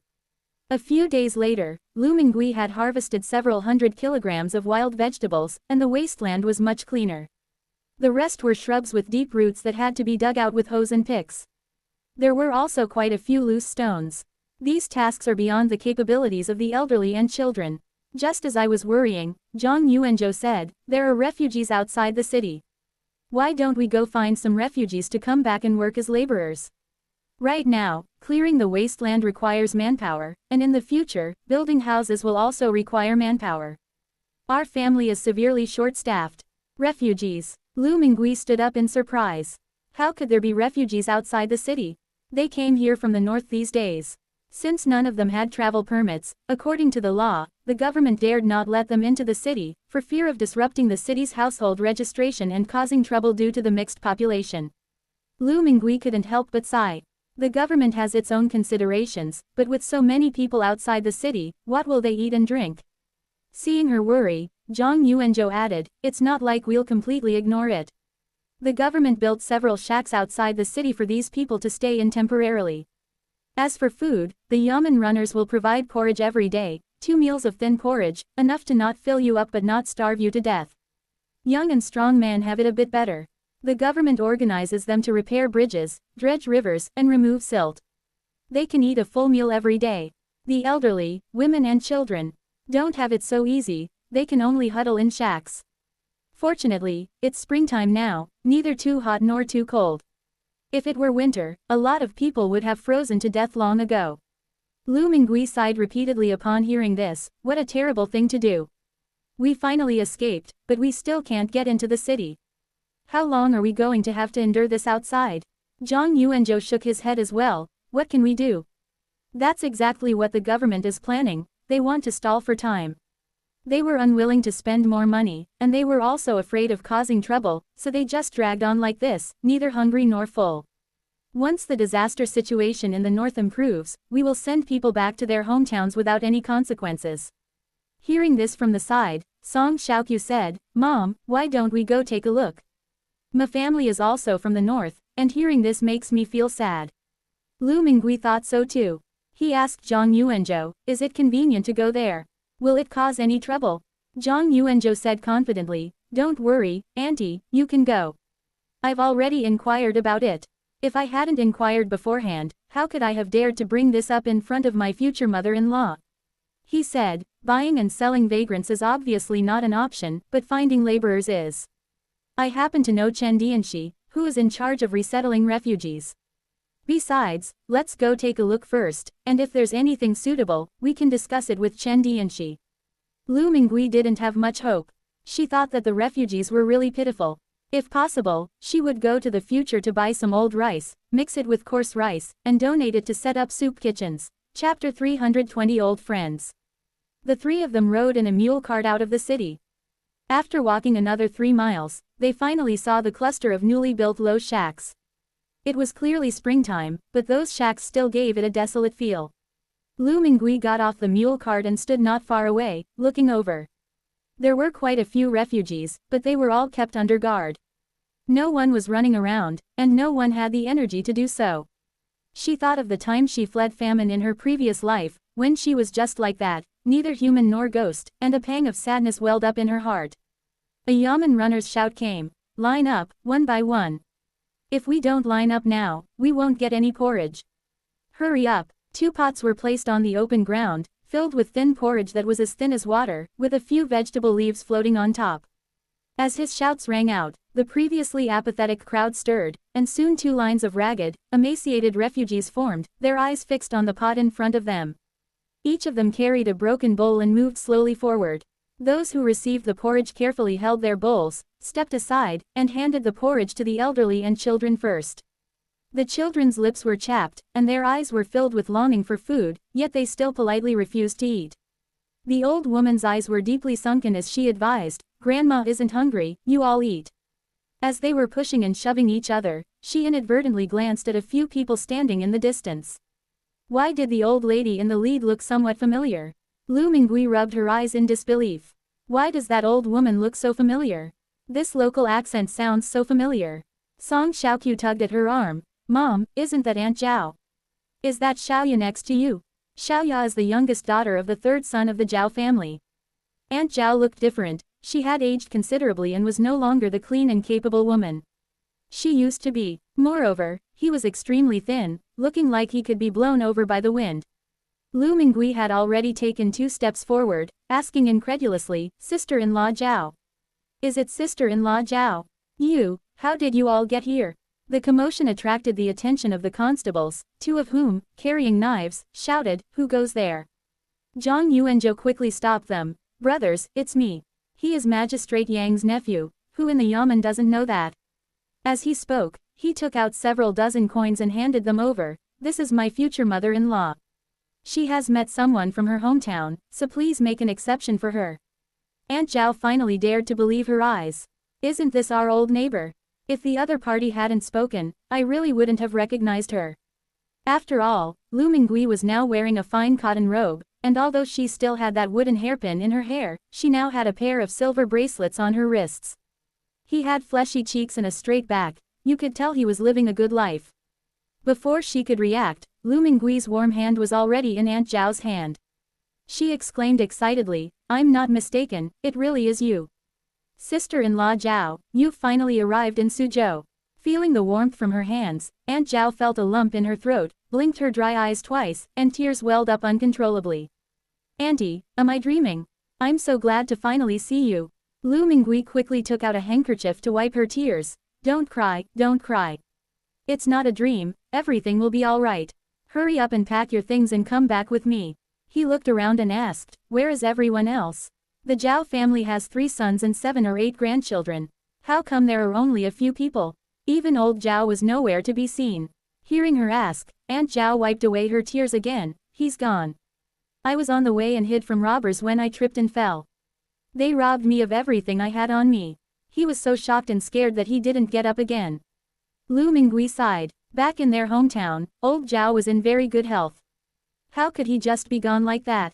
She offered a few words of comfort, then inquired about the others. Aunt Zhao calmed down a lot. Zhao Da and the others went to repair the road and won't be back until tonight. But it's not a waste of time, they'll get an extra steamed bun when they return. Wild vegetable buns are much more filling than thin porridge, so even though road construction is extremely hard work, strong laborers all vie to do it. Lu Mingui nodded, then looked at the refugees, and finally felt somewhat disappointed. Have my second brother and sister-in-law arrived yet? Before she fled the famine, she told her second brother and the Zhao family that whoever set off first should inform the other, and it would be best if they could travel together. Aunt Zhao fell silent for a while before saying, before we leave, we're going to find your second brother. Your second brother still refuses to leave. Lu Mingui gritted her teeth in anger, that stubborn mule. Aunt Zhao comforted her, saying, but your family village still has a water source, so they are doing better than us. I think your second brother's family should be able to hold on for a while longer. Lu Mingui then asked how things were in the village, and only then did she learn that not all the villagers had left. For example, Song Daji is still in the village and hasn't left. At this point, Aunt Zhao added, to my shame, you entrusted me with looking after the house before you left, but I broke my promise. Before leaving, Song Daji occupied your house. Lu Mingui, however, didn't care at all. So what? They're all just material possessions. Let him take it. How long can they live without water? Aunt Zhao was still unwilling, but those were the houses and walls you built with your own money. Lu Mingui comforted her in return, we built the wall to protect our family. At that time, Chrysanthemum Leaf was still pregnant. If you encounter someone with ill intentions, that would be truly terrible. At least that wall allowed my family to live in peace for more than half a year, so it wasn't a loss. Aunt Zhao couldn't help but sigh, it's rare that you can be so open-minded. I was thinking that I was really sorry for not being able to protect your house. Seeing that more and more refugees were gathering around, Lu Mingui quickly said, this is not the place to talk. Take your family and come back with me first. Chen Dianxi, however, walked over with his pregnant belly protruding and asked, what are you doing? What kind of talk is this, all this noise and commotion? These are all refugees, he said, looking at Lu Mingui, his tone still relatively polite. Refugees cannot be bought or sold, much less brought into the city at will. Lu Mingui explained, they are not refugees, but old acquaintances from my hometown. Chen Dianxi chuckled, without a travel permit, what else are you but a refugee? Lu Mingui then looked at Aunt Zhao, where is your travel permit? Quickly bring it out for this official to check. Aunt Zhao looked bitter, if she could have taken it out, she would have done so long ago. It was all taken from old Zhao back then, along with the robbers. These damned robbers, it's one thing for them to steal things, but why are they stealing travel permits? Isn't it just a piece of waste paper anyway? But that prevented us from getting into the city the whole way. They took all the back roads and took countless detours, but fortunately, thanks to the simple map left by Lu Mingui, they didn't go astray. Hearing her say that, Chen Dianxi shrugged and said, it's not that I don't want to, but without a travel permit, there's nothing I can do. Chapter 321 Full. Lu Mingui thought for a moment and then pleaded with Chen Dianxi, sir, these refugees from the north are all good people. They are just fleeing because their hometowns have suffered disasters. They are all from my mother-in-law's hometown, I know them best. You see, leaving them outside the city means they need to eat and drink every day, which is also a waste of government funds. I'd rather take him back with me, My family needs to hire someone. She explained, this isn't about buying people, it's about hiring workers. They will be provided with food and lodging, and paid monthly. Once things are peaceful again, they will be sent back to their hometowns to register their residency. This aligns with the government's goal, to ultimately send these displaced people back to their hometowns. Chen Dianxi couldn't help but feel a surge of pride, as there were precedents for such a thing. Previously, some people encountered old acquaintances and took them away. Moreover, bringing people to work as laborers did indeed save the government money and grain, which was truly a good thing. This also saves us from having to collect the bodies of the refugees who die here. Maybe he can get credit for it later. Despite thinking this, Chen Dianxi remained silent. Lu Mingui knew he wanted something in return, so she quickly took out her purse and handed it over, which contained about 1 tael of silver. She then said, Sir, I am willing to act as their guarantor, guaranteeing that they will behave themselves and not cause any trouble. He doesn't usually wander around, he just does chores at my house. Zhang Yuanzhou chimed in, Lord Registrar, these people have been here for quite some time now, haven't they? They're all lively and energetic, which means they're not infected with any disease. It's fine to bring them into the city. After receiving the money, and with the county magistrate's nephew's support, Chen Dianxi immediately relented. Since you're willing to act as guarantor and also take charge of them, that's quite good. Approved. Quickly bring paper and pen to complete the document. Then he asked Aunt Zhao, Old woman, who are the people in your family? Tell me in detail. Zhao Da and the others who were still working were called back, and they were very surprised to see Lu Mingui and the others. I was not only surprised, but also somewhat unfamiliar with the place. Is this old lady still my neighbor? How could things have changed so drastically? Zhao Yuan and Zhao Xing, on the other hand, remained as excited as ever, eager to find their little dong uncle. Lu Mingui smiled and said, he's gone to sea. He'll come back and play with you all again. After chatting and laughing for a while, the group felt much less awkward around each other. Chen Dianxi had the number of people counted again, and there were finally 5 families in total. The Zhao family consisted of 3 sons, 2 married daughters, and a family from another village. Including adults and children, there were a total of 30 or 40 people. Chen Dianxi wrote a document stating that it was a temporary arrangement for management and employment, and not a sale or slavery. He was relieved, but Lu Mingui felt a pang of sorrow. So many people. Food is not a problem, there are meals available, but where can we stay? But it was she who took the initiative to tell Sister Zhao to come to Suzhou Prefecture to find her. Otherwise, they wouldn't have come all the way here. They might have gone to Huai'an Prefecture or Yingtian Prefecture instead. They made it all the way to Suzhou Prefecture because they believed in themselves. Besides, we're short-staffed ourselves. Lu Mingui made up her mind, put away the documents, and said seriously to Aunt Zhao, Sister Zhao, to be honest, my own foundation is still unstable. But I told you back then that if you came to Suzhou Prefecture to find me, I would take care of your food and clothing. Please don't find it offensive. Aunt Zhao was already filled with anxiety when she took out the silver to give to Chen Dianxi. If she hadn't really wanted to avoid dying among the refugees, she would have refused Lu Mingui's offer. Hearing Lu Mingui say this, she was already in tears. Young lady, what are you saying? How could I possibly mind? I want to thank you for saving my whole family. If it weren't for the maps and grain you left us, our family would probably be a pile of dust by now. From now on, I will not only follow you through life and death, but I will at least serve you like a cow or a horse to repay your great kindness. He was about to kneel down before Lu Mingui when he said that. Behind her, all of Zhao's children knelt down. Lu Mingui scooped up the frail Aunt Zhao, and Zhang Yuanzhou and Song Xiaoqiu also helped the others up. What use would I have for you to be slaves? Let's just work hard and earn our living with our own hands, just like before. Come with me, all of you. That evening, Lu Ji restaurant was not open to the public, but hot meals were still prepared. 30 or 40 members of the Zhao family sat inside the shop, all feeling somewhat uneasy. Not to mention that we haven't been able to sit down and have a proper meal while fleeing famine, we've never even eaten at a restaurant like this before, back home. Lu Mingui and Aunt Zhao sat together. This is Xiaochu's restaurant. We're not entertaining guests tonight, it'll just be our family eating here. Aunt Zhao looked around curiously and praised, Xiaochu is really capable, she actually opened such a big restaurant. I didn't even recognize her just now, she's getting more and more beautiful. She looked at Song Xiaoqiu behind the counter. Compared to before, Xiao Chu was like a completely different person. She was wearing a light sage green stand-up collar front opening narrow-sleeved short shirt, with a moon-white vest over it, and a pea green horse-face skirt. Her jet black hair was held up with a small, plain gold hairpin, and a small velvet flower adorned her temple. Her skin was fair, her eyebrows and eyes gentle, and she had a bright smile. It's not just the appearance and clothing that have changed, the important thing is the feeling. Aunt Zhao recalled Xiao Chu from before, who had been tormented by her in-laws to the point of being unrecognizable. She looked like a woman in her 30s, and she didn't dare to raise her head when she did or spoke. Now, however, he stands tall and confident, with his head held high. She looks like a young woman in her late teens. Aunt Zhao exclaimed, this person really does seem to get younger as they get older. She then pointed at Zhang Yuanzhou and asked, is that young man your son-in-law?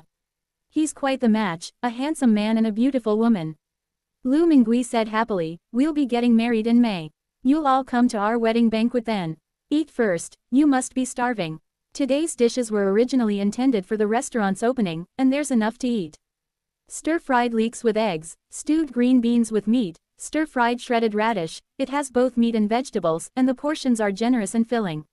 Wang and her family were busy in the kitchen, trying to make sure that so many people could eat at the same time. The Zhao family, who hadn't had a proper meal in months, finally got to eat a hot meal. But amidst the aroma of the food, they heard someone sobbing. I don't know if it's an adult or a child, or a woman or a man. In short, the sobbing and wailing were extremely heartbreaking. Aunt Zhao's tears also fell into the bowl. Lu Mingui patted her on the back. Sister Zhao, it's all right, we're all alive now.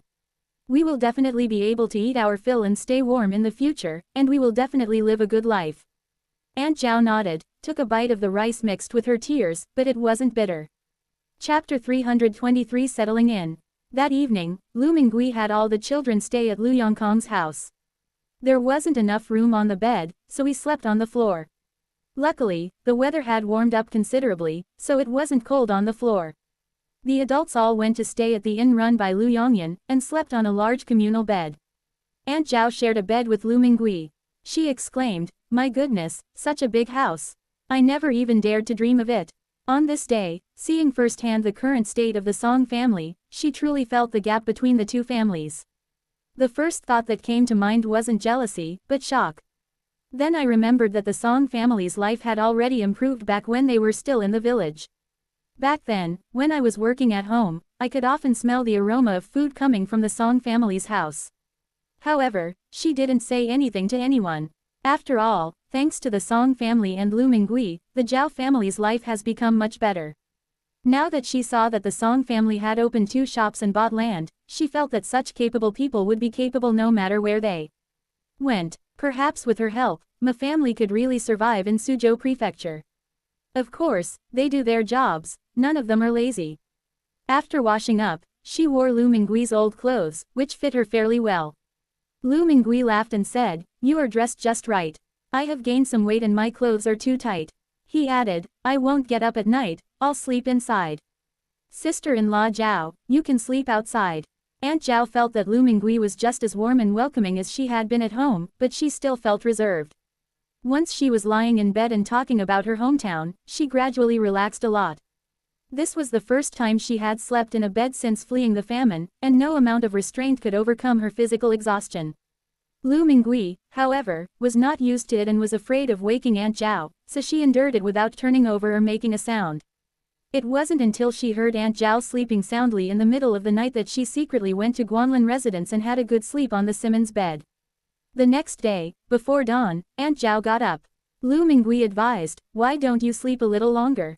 You've been fleeing famine all this way, and you've never had enough to eat or wear.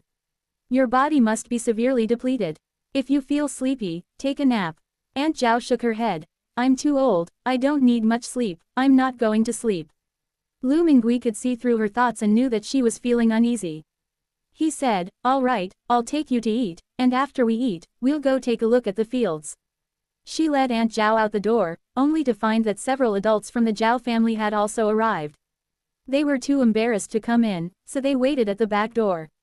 The children didn't come over, they're still staying at Lu Yongkong's house. Zhao Da said, I didn't know if Auntie was awake or not, so I didn't dare to knock on the door. Waiting ahead might delay your business. Lu Mingui knew they must not have eaten breakfast, so he simply called them into a restaurant and went to the market. Please wait a moment, I'll go make you breakfast. She said she was making breakfast, but actually went to the market instead. There are steamed buns and mantou sold in the market. She bought meat buns, 2 yuan each, they tasted good, so she bought them for breakfast. Unfortunately, after the morning rush hour, there weren't many steamed buns left. Lu Mingui said with some regret, not even 100 meat buns. The shop owner shook his head repeatedly, no more. I have 40 meat buns left. Would you like some vegetable buns? We have 30 vegetable buns, and some with shredded radish. Would you like some? These are all 1 yuan and 20 fen. Thinking of the large number of people in her family, Lu Mingui said, let's take them all. Do you have any white flour steamed buns? Yes, they're 80 cents each. The shop owner lifted the lid of the steamer, and steam instantly billowed out. Look, this steamed bun from my shop is big and fluffy, and it's only 80 cents, the lowest price in town. Lu Mingui nodded hurriedly. Okay, install them all. I paid a total of over 200 yuan before taking several large plastic bags home. When they arrived at the White House, they poured all the steamed buns and dumplings into a clean basket and took them to the restaurant. He placed several baskets on the table, which immediately caught everyone's attention. Everyone was somewhat fearful and uneasy. He hasn't done any work yet, but he's already eaten so much food at Aunt Lu's house. Looking at the steamed buns again, the soy sauce color was almost showing through the dough, and they were actually meat buns. We'll have steamed buns and mantou for breakfast.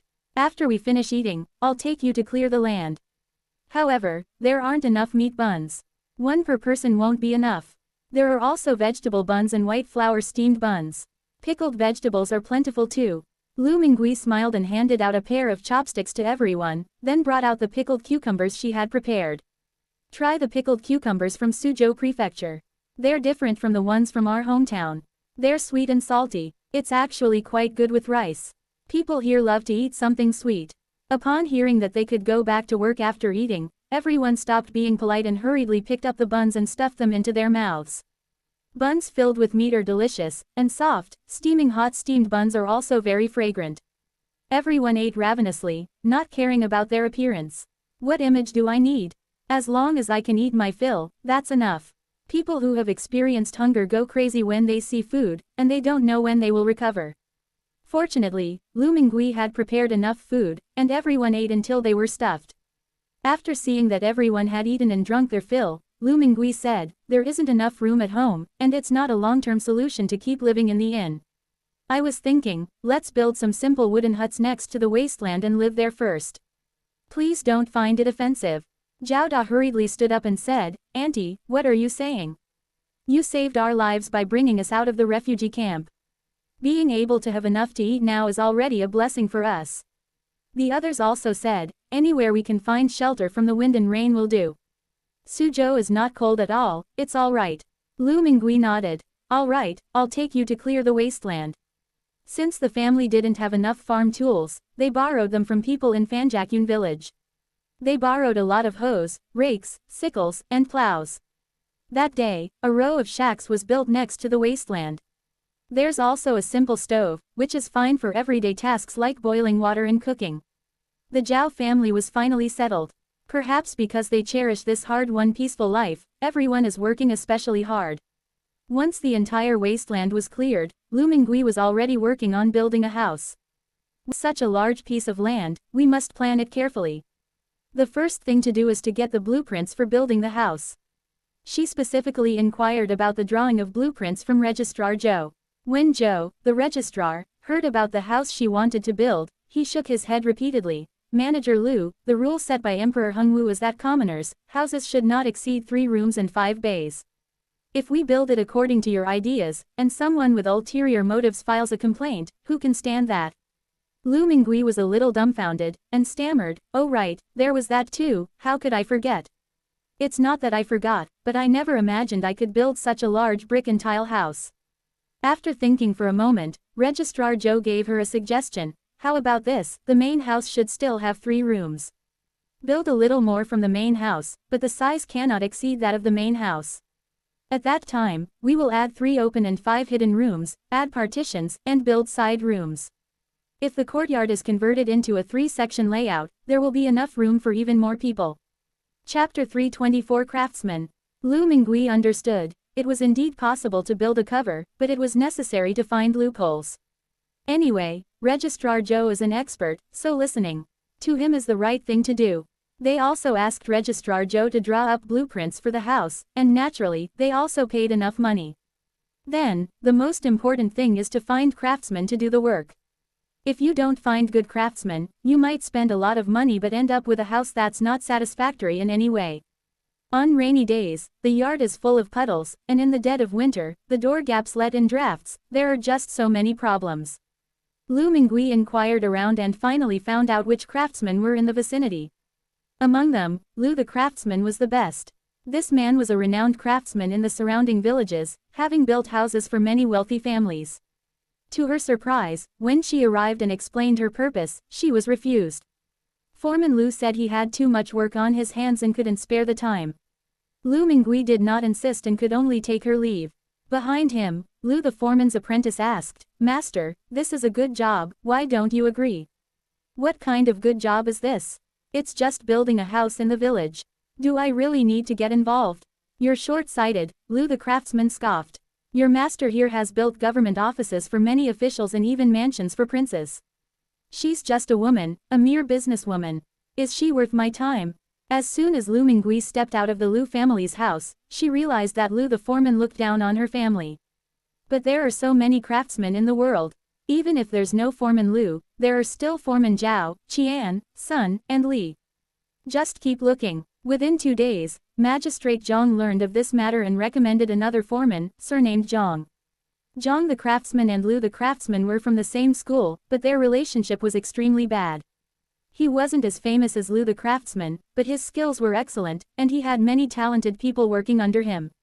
Lu Mingui then showed him the blueprints.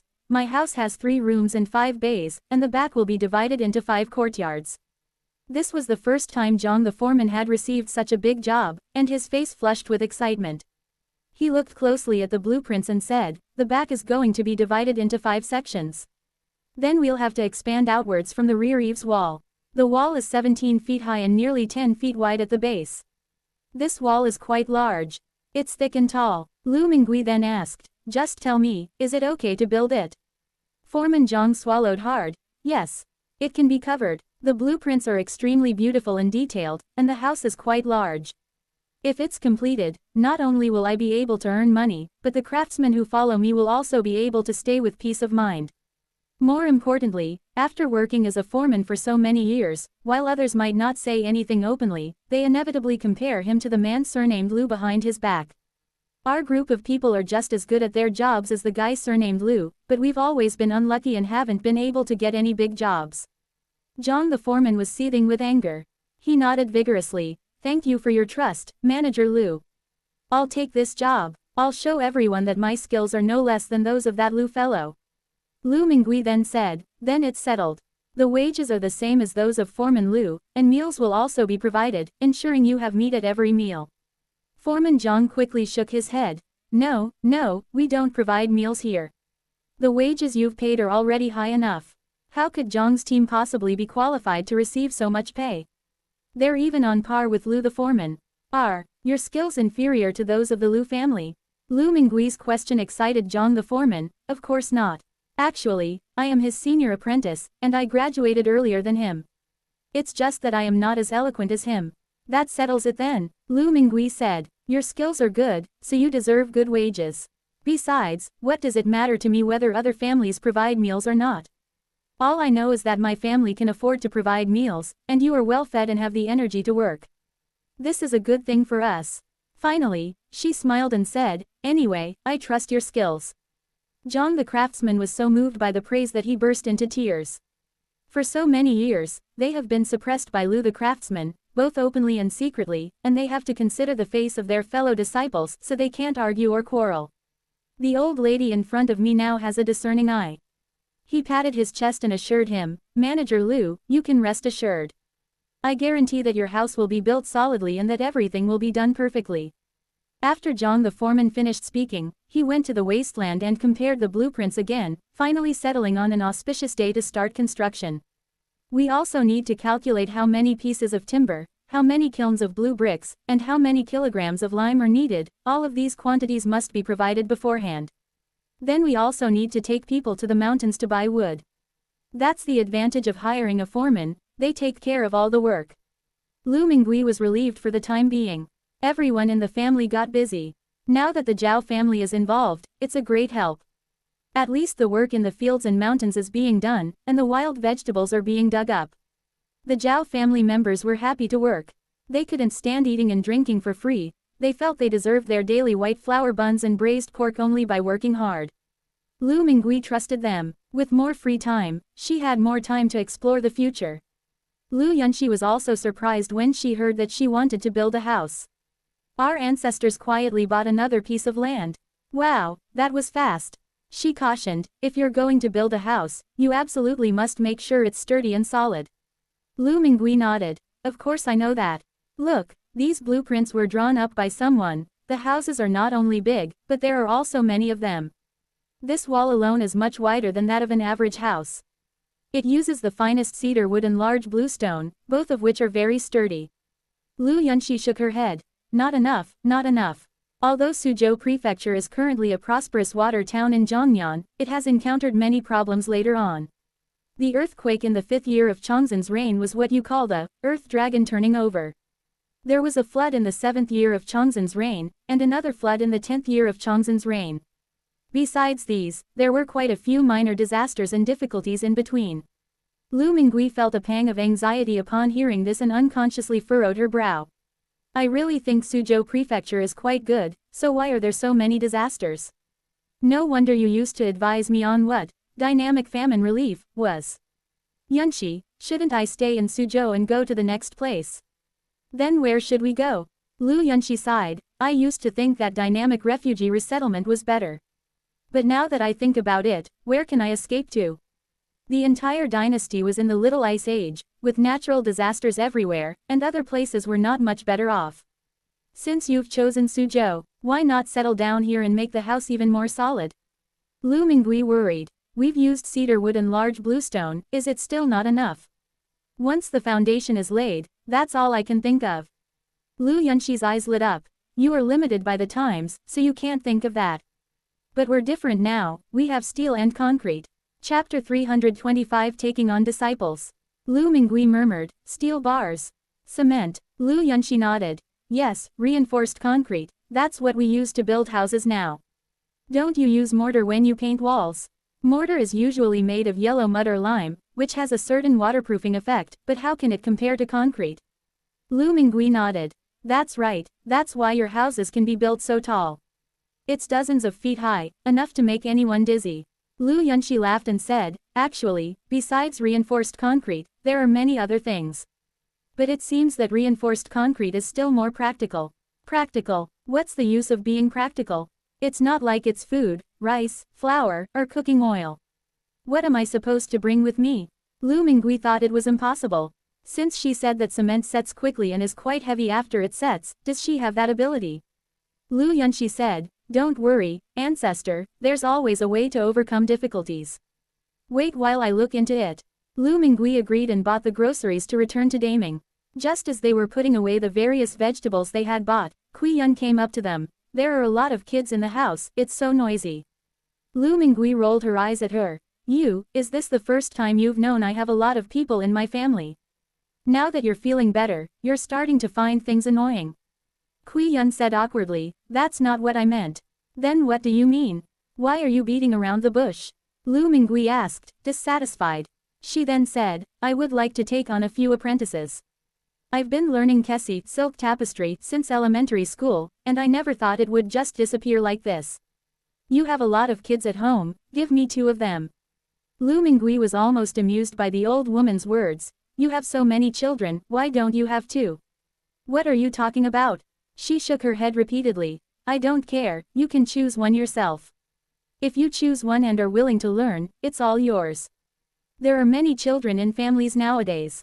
There were people from my own family, my nephew's family, the Zhao family, and even Wen Shokai's family. If you count them, there were actually 20 or 30. She does hope that these children can learn a skill so that they will have something to rely on in the future and won't starve.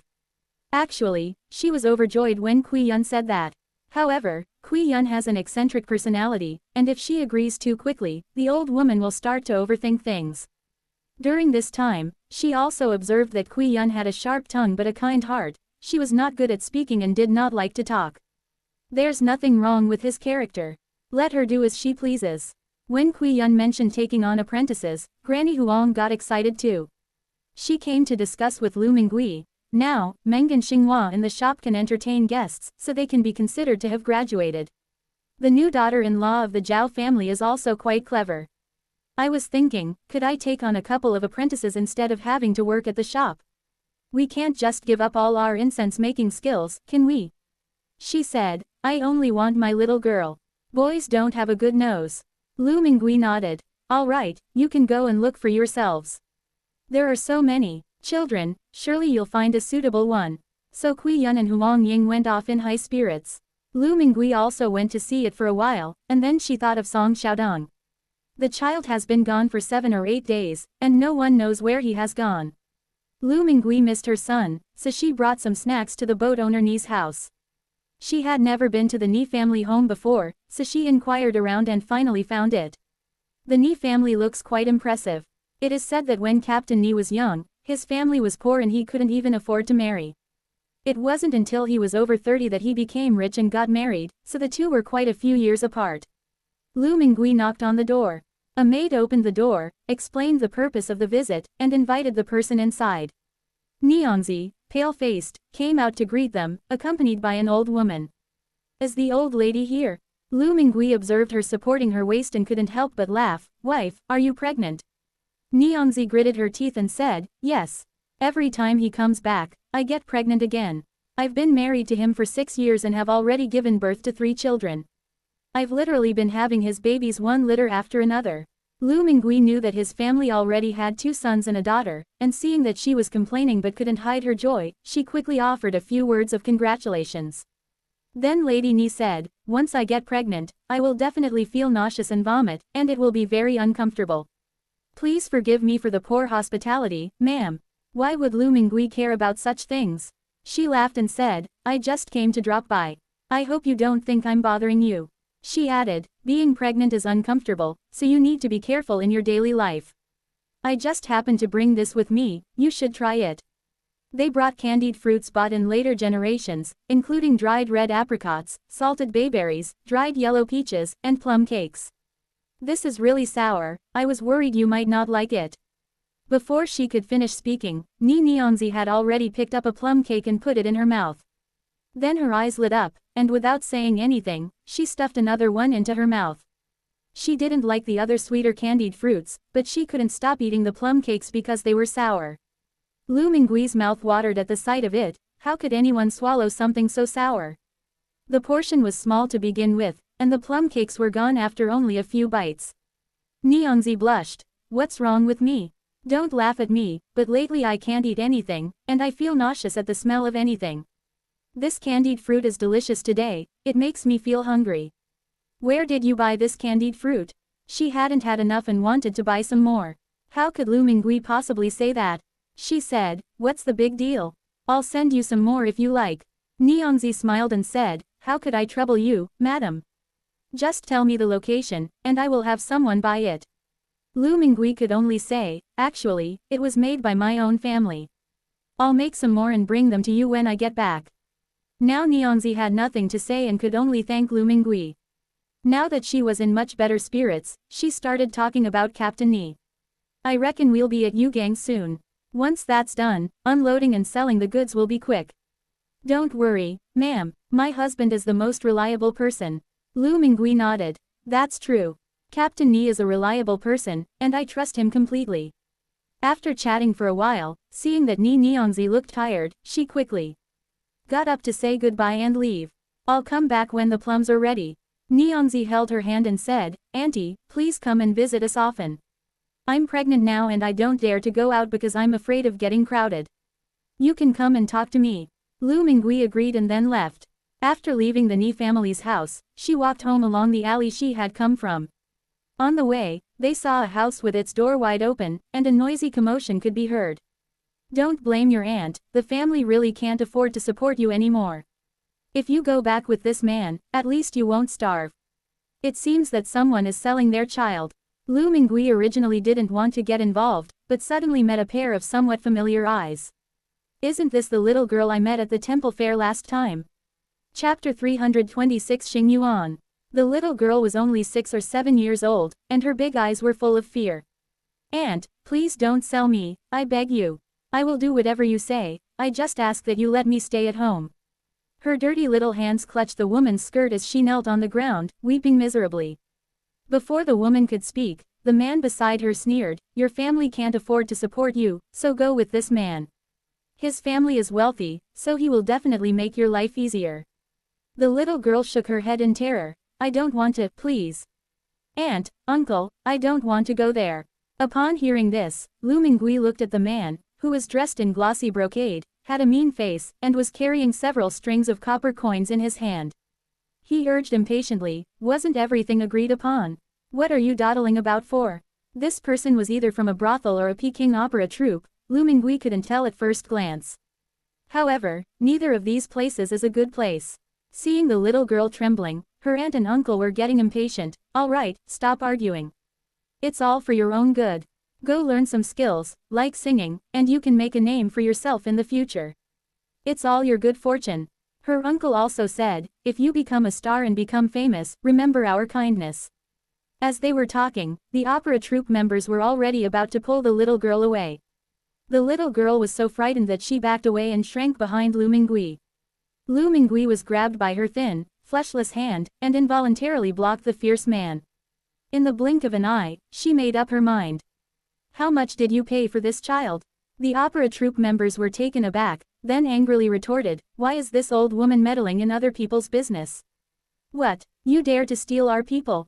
HMPH, you really don't know what's good for you. You'd better get lost. Lu Mingui was not afraid and pointed to the money in his hand, saying, it's not done yet, is it? Has the contract of sale been signed? It's because the signature wasn't signed that it's been delayed for so long. As expected, the question made everyone's faces turn ugly. Lu Mingui looked at the silver in his hand again, it was about 5 taels. 5 taels of silver is not a small sum for a young maid. Although this little girl is young, she is already destined for great beauty, which is why the opera troupe is willing to pay this price. Lu Mingui didn't care how beautiful the child would become in the future, she simply felt sorry for the child. But it's also pleasing to the eye. There are many pitiful people in the world, and she felt pity for the child both times she saw him. She ignored the man from the opera troupe's expression and looked directly at the little girl's aunt. I have an ounce more than them, so this child will come with me. Her aunt's face immediately showed hesitation. 1 more tael of silver. That's a lot. What's the point of keeping a burden at home? You might as well sell them. But the members of the opera troupe shouted, the one we've got our eye on. What are you robbing? The uncle smiled ingratiatingly and said, Master Chen, why don't you give us an extra tael of silver, and the child will go with you. The man addressed as Master Chen glared at him, an extra tael. What are you dreaming of? This little girl is so young. We need to take her back and set rules for her, define her profession, and start training her voice. Once you're in power, it will take you 8 or 10 years to accomplish anything. During this time, the organization has been supporting us, and you still want an extra tael of silver. If he hadn't seen that this child was a promising talent, why would he have offered 5 taels of silver? Besides, it doesn't look thick now, but there are still some that have grown crooked. In essence, it's all gambling. That's 5 taels of silver. Thinking of this, he spat out a curse. Greed is insatiable. Are you obsessed with money? Fine, don't sell then. He said that and turned to walk out. The man feigned an attempt to persuade him to stay. Mr. Chen, please don't go. We can talk things over. Turning to Lu Mingui, he said, you've angered the buyer and they've left. You can't go back on your word. Take the 8 taels of silver with you. Lu Mingui narrowed his eyes. 8 taels. The couple nodded in unison. Yes, 8 taels of silver. The little girl was already snuggling up to Lu Mingui. Hearing this, she tugged at Lu Mingui's sleeve and said, Grandma, it's 5 taels of silver, not 8 taels. Upon hearing this, the couple glared at her with fierce eyes. You traitorous wretch. We've raised you for so many years, what's wrong with asking for a little more money? The poor little girl was so scolded that she didn't dare to look up. Lu Mingui snapped, "Shut up, you two. I've already bought this child, so it's none of your business to beat or scold him."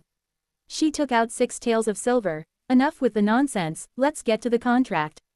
Everything else went smoothly, and the little girl was taken home by Lu Mingui.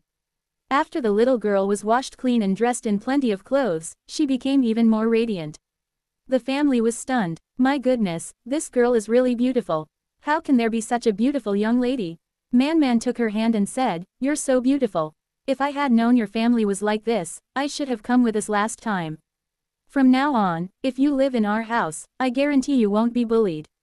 Her chubby little hands held the little girl's withered hands, warm and comforting, which gradually calmed the trembling child.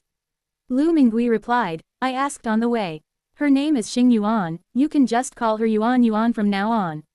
Xing Yuan was polite and hardworking, and quickly won the favor of the whole family. Especially Man, the two are about the same age and live together, they are like sisters. Old Lady Huang, however, took a liking to Xing Yuan. "Come and learn incense making from me." She originally wanted Man to learn, but Man preferred military uniforms to dresses. In her spare time, she would either learn to read or practice martial arts. So he set his sights on Wen Shu. Wen Shu is a good child, she is very smart and eager to learn. But Kui Yun suddenly took in several apprentices, Lu Qing, Lu Huan, and several children from the Zhao family. So Granny Huang became resentful and was determined to outdo Kui Yun. So Xing Yuan became her apprentice. Huang Pozi originally just felt that she had too few apprentices and wanted to surpass Kui Yun in terms of quantity, but now everyone realized what truly amazing talent meant. Although Xing Yuan was young, she was extremely perceptive. She could remember how to mix different spices after hearing it only once. It smells the same to everyone else, but she can distinguish more than a dozen layers of fragrance. Old Mrs. Huang felt like she had struck gold.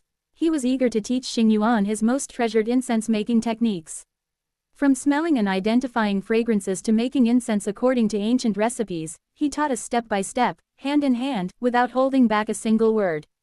She praised Xing Yuan to everyone she met, making the young girl blush. Privately, she sighed to Lu Mingui, "I never thought that I would have such a disciple in my old age.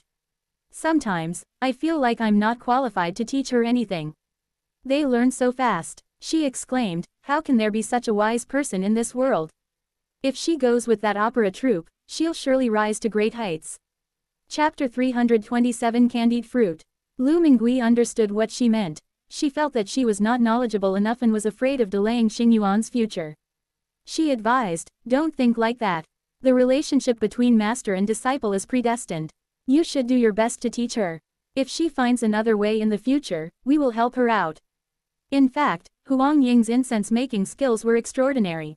Lu Mingui only found out later that manager Wang was targeting her so much because of the ancient incense-making recipe she possessed. Sometimes, Lu Mingui even suspected that the death of Huang Ying's son was a setup by manager Wang. However, a long time has passed, and there is no evidence left. Moreover, Wang Er's Rouge shop had no business and closed down, and his original restaurant also closed down. So he and his employer had long since disappeared and were no longer on Yinshan Street. Lu Mingui didn't say much to Huang Ying. She took some time to go to the market and buy the candied fruit from last time. Recently, several new food stalls have appeared in the market. The shop selling candied fruit had only been open for a short time. It looked bright, clean, and had a sweet aroma.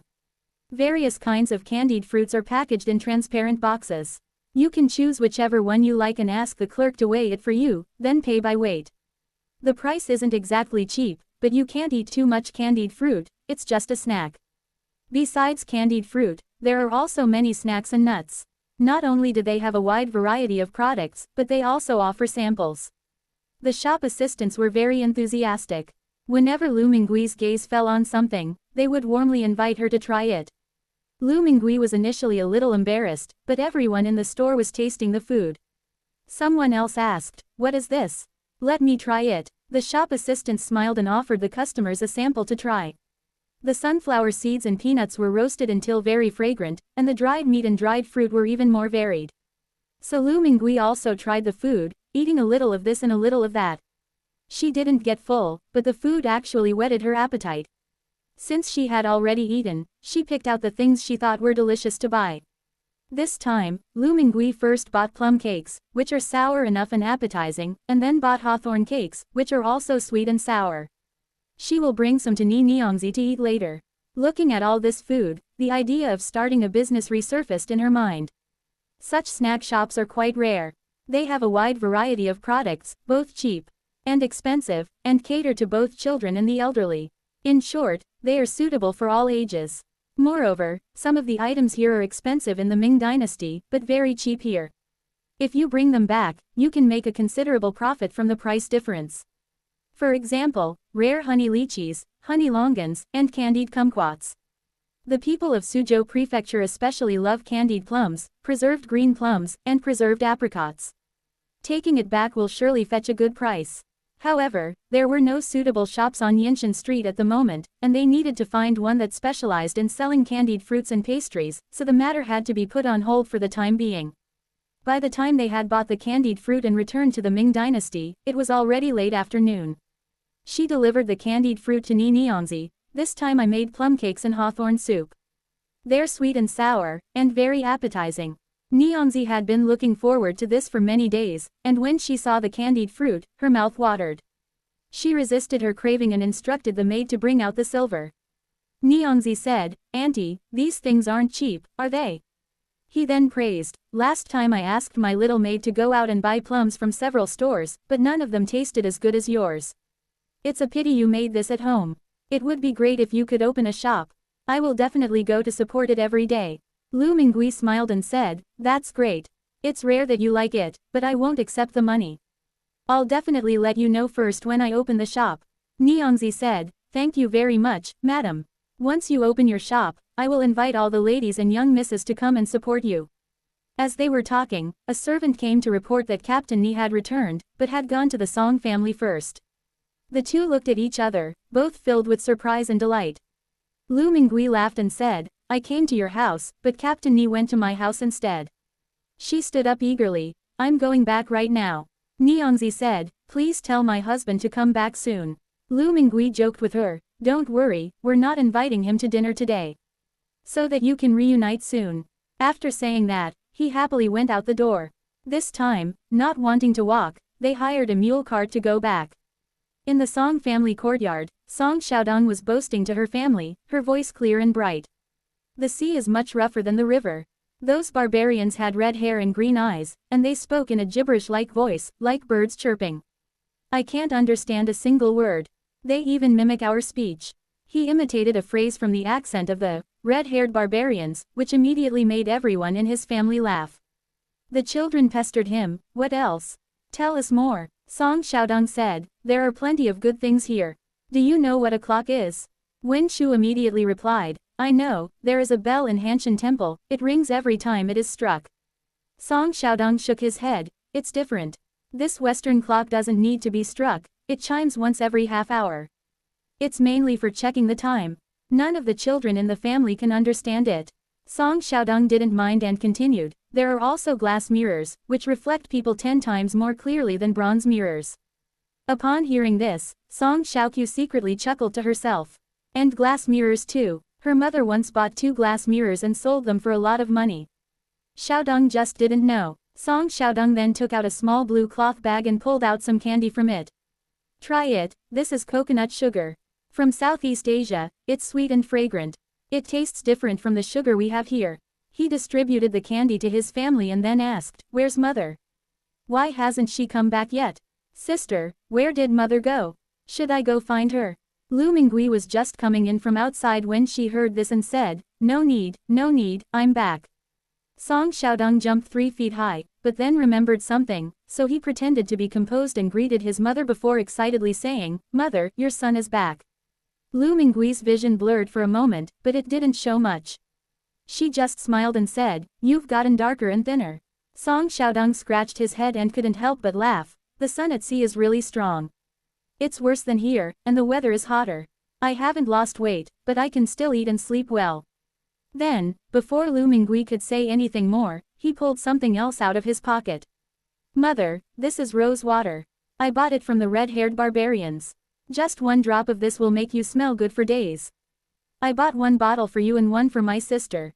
He held up an exquisite glass bottle, through which the pink liquid inside could be faintly seen.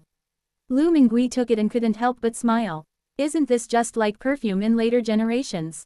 Lu Yunxi even asked her if she wanted to bring it to the store to sell, but she felt that it was too delicate to carry around and there were no good conditions for its preservation, so she simply didn't bring it. So the red-haired barbarians already had such things. Chapter 328 Foreign Silver. Lu Mingui pulled out the wooden stopper, and immediately a floral fragrance wafted out.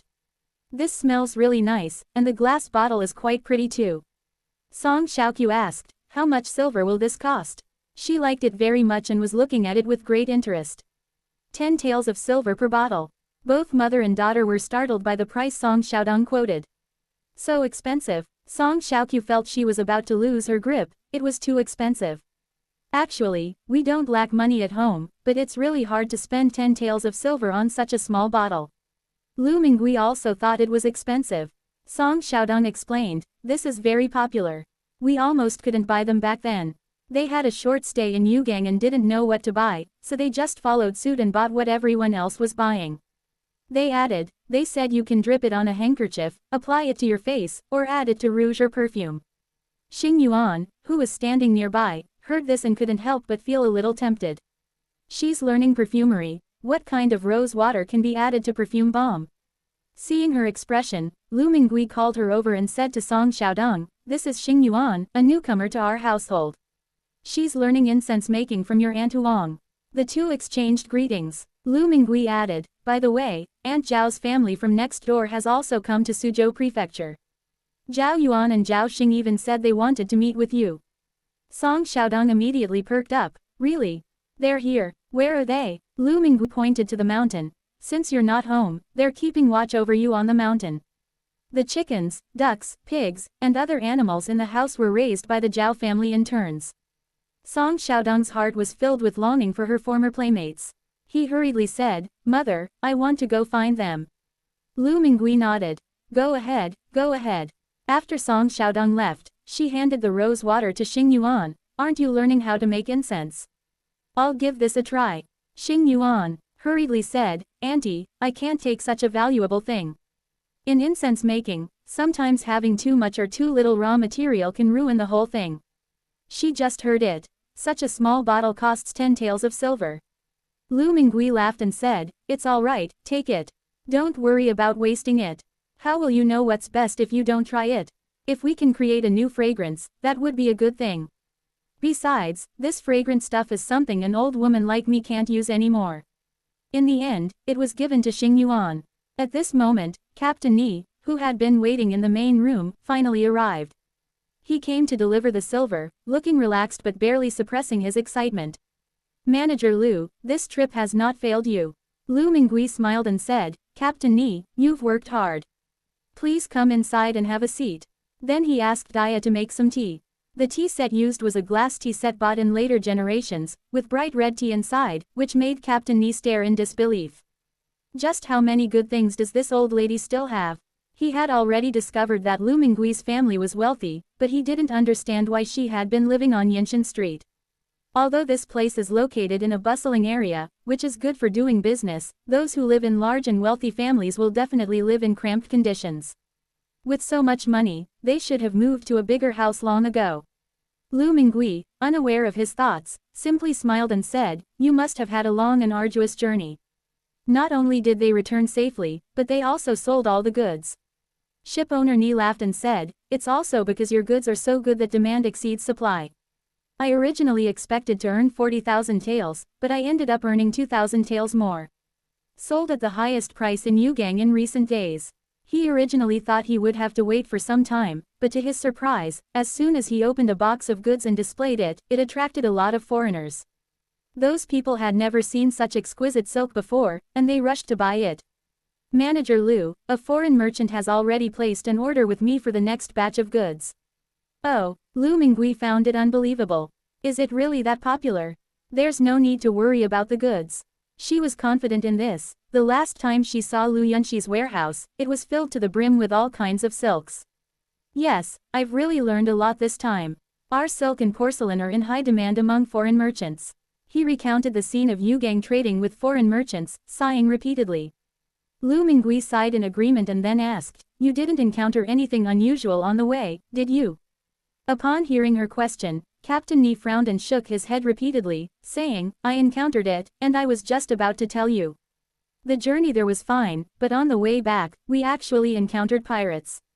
Although she knew that everyone had returned safely, Lu Mingui still sat up straight upon hearing this. It turns out that the cargo was fully loaded when they went there, but the pirates didn't actually carry it out. They planned to sell the stolen goods after they got their hands on it. But the ship returning home was targeted.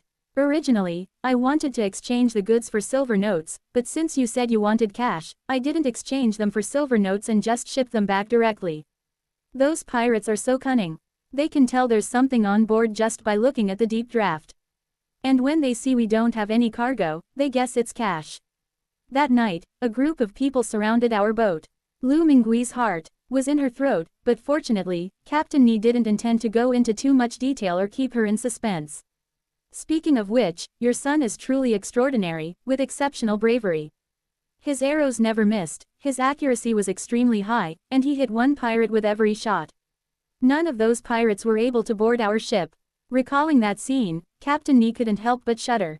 It's estimated that Song Xiaodong killed 7 or 8 pirates that night, and their bodies floated on the sea, their whereabouts unknown. The pirates dared not approach any further, and that's how we got through this ordeal. Lu Mingui knew in her heart that Song Xiaodong must have used a crossbow. He also carried a bow and arrows to conceal his identity, so in the darkness, Captain Ni mistook him for someone using a bow and arrows. Captain Ni added, "And Zhang Qi, that kid is amazing too. His bow and arrows seem to have eyes, they shoot wherever he points." 2 men guarded the bow and the stern respectively, and we also had boatmen guarding both sides. We managed to drive away the pirates without a scratch. Truly, every generation produces talented individuals. Our generation is getting old. He sighed, saying that when he was Song Xiaodong's age, he was still carrying sandbags on the docks. How could he dare to kill someone? However, they weren't pushed to the limit, even a rabbit will bite when cornered. Lu Mingui modestly said a few words on behalf of his son. The child is still young, and we should rely on Captain Ni for important matters. This trip was dangerous. The agreed upon fare will be paid plus 100 taels of silver, and I'll also give you a pot of wine. How could Captain Ni possibly accept it? We are all grateful to your son. Without him, we might not have made it back.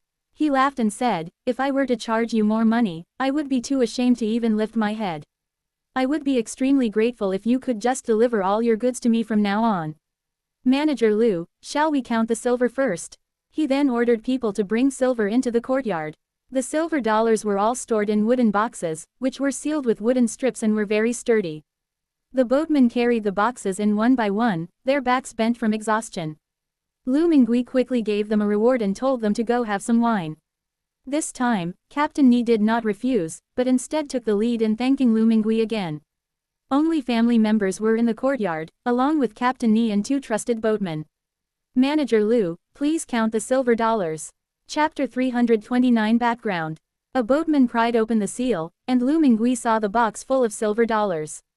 She picked up a coin. It was cold, somewhat heavy, and round, but not very round, far inferior to coins from later generations. One side has a cross pattern, and the other side looks like an animal and a house. "This is foreign silver." Captain Ni nodded. Yes, they were all weighed with a steelyard. A total of 42,000 taels. After saying that, he opened the boxes again to check the silver. He checked each box with a scale again, and not a single penny was missing. Lu Mingui weighed out another 2,000 taels and paid it to Captain Ni as the final payment, thus settling the ship's debt.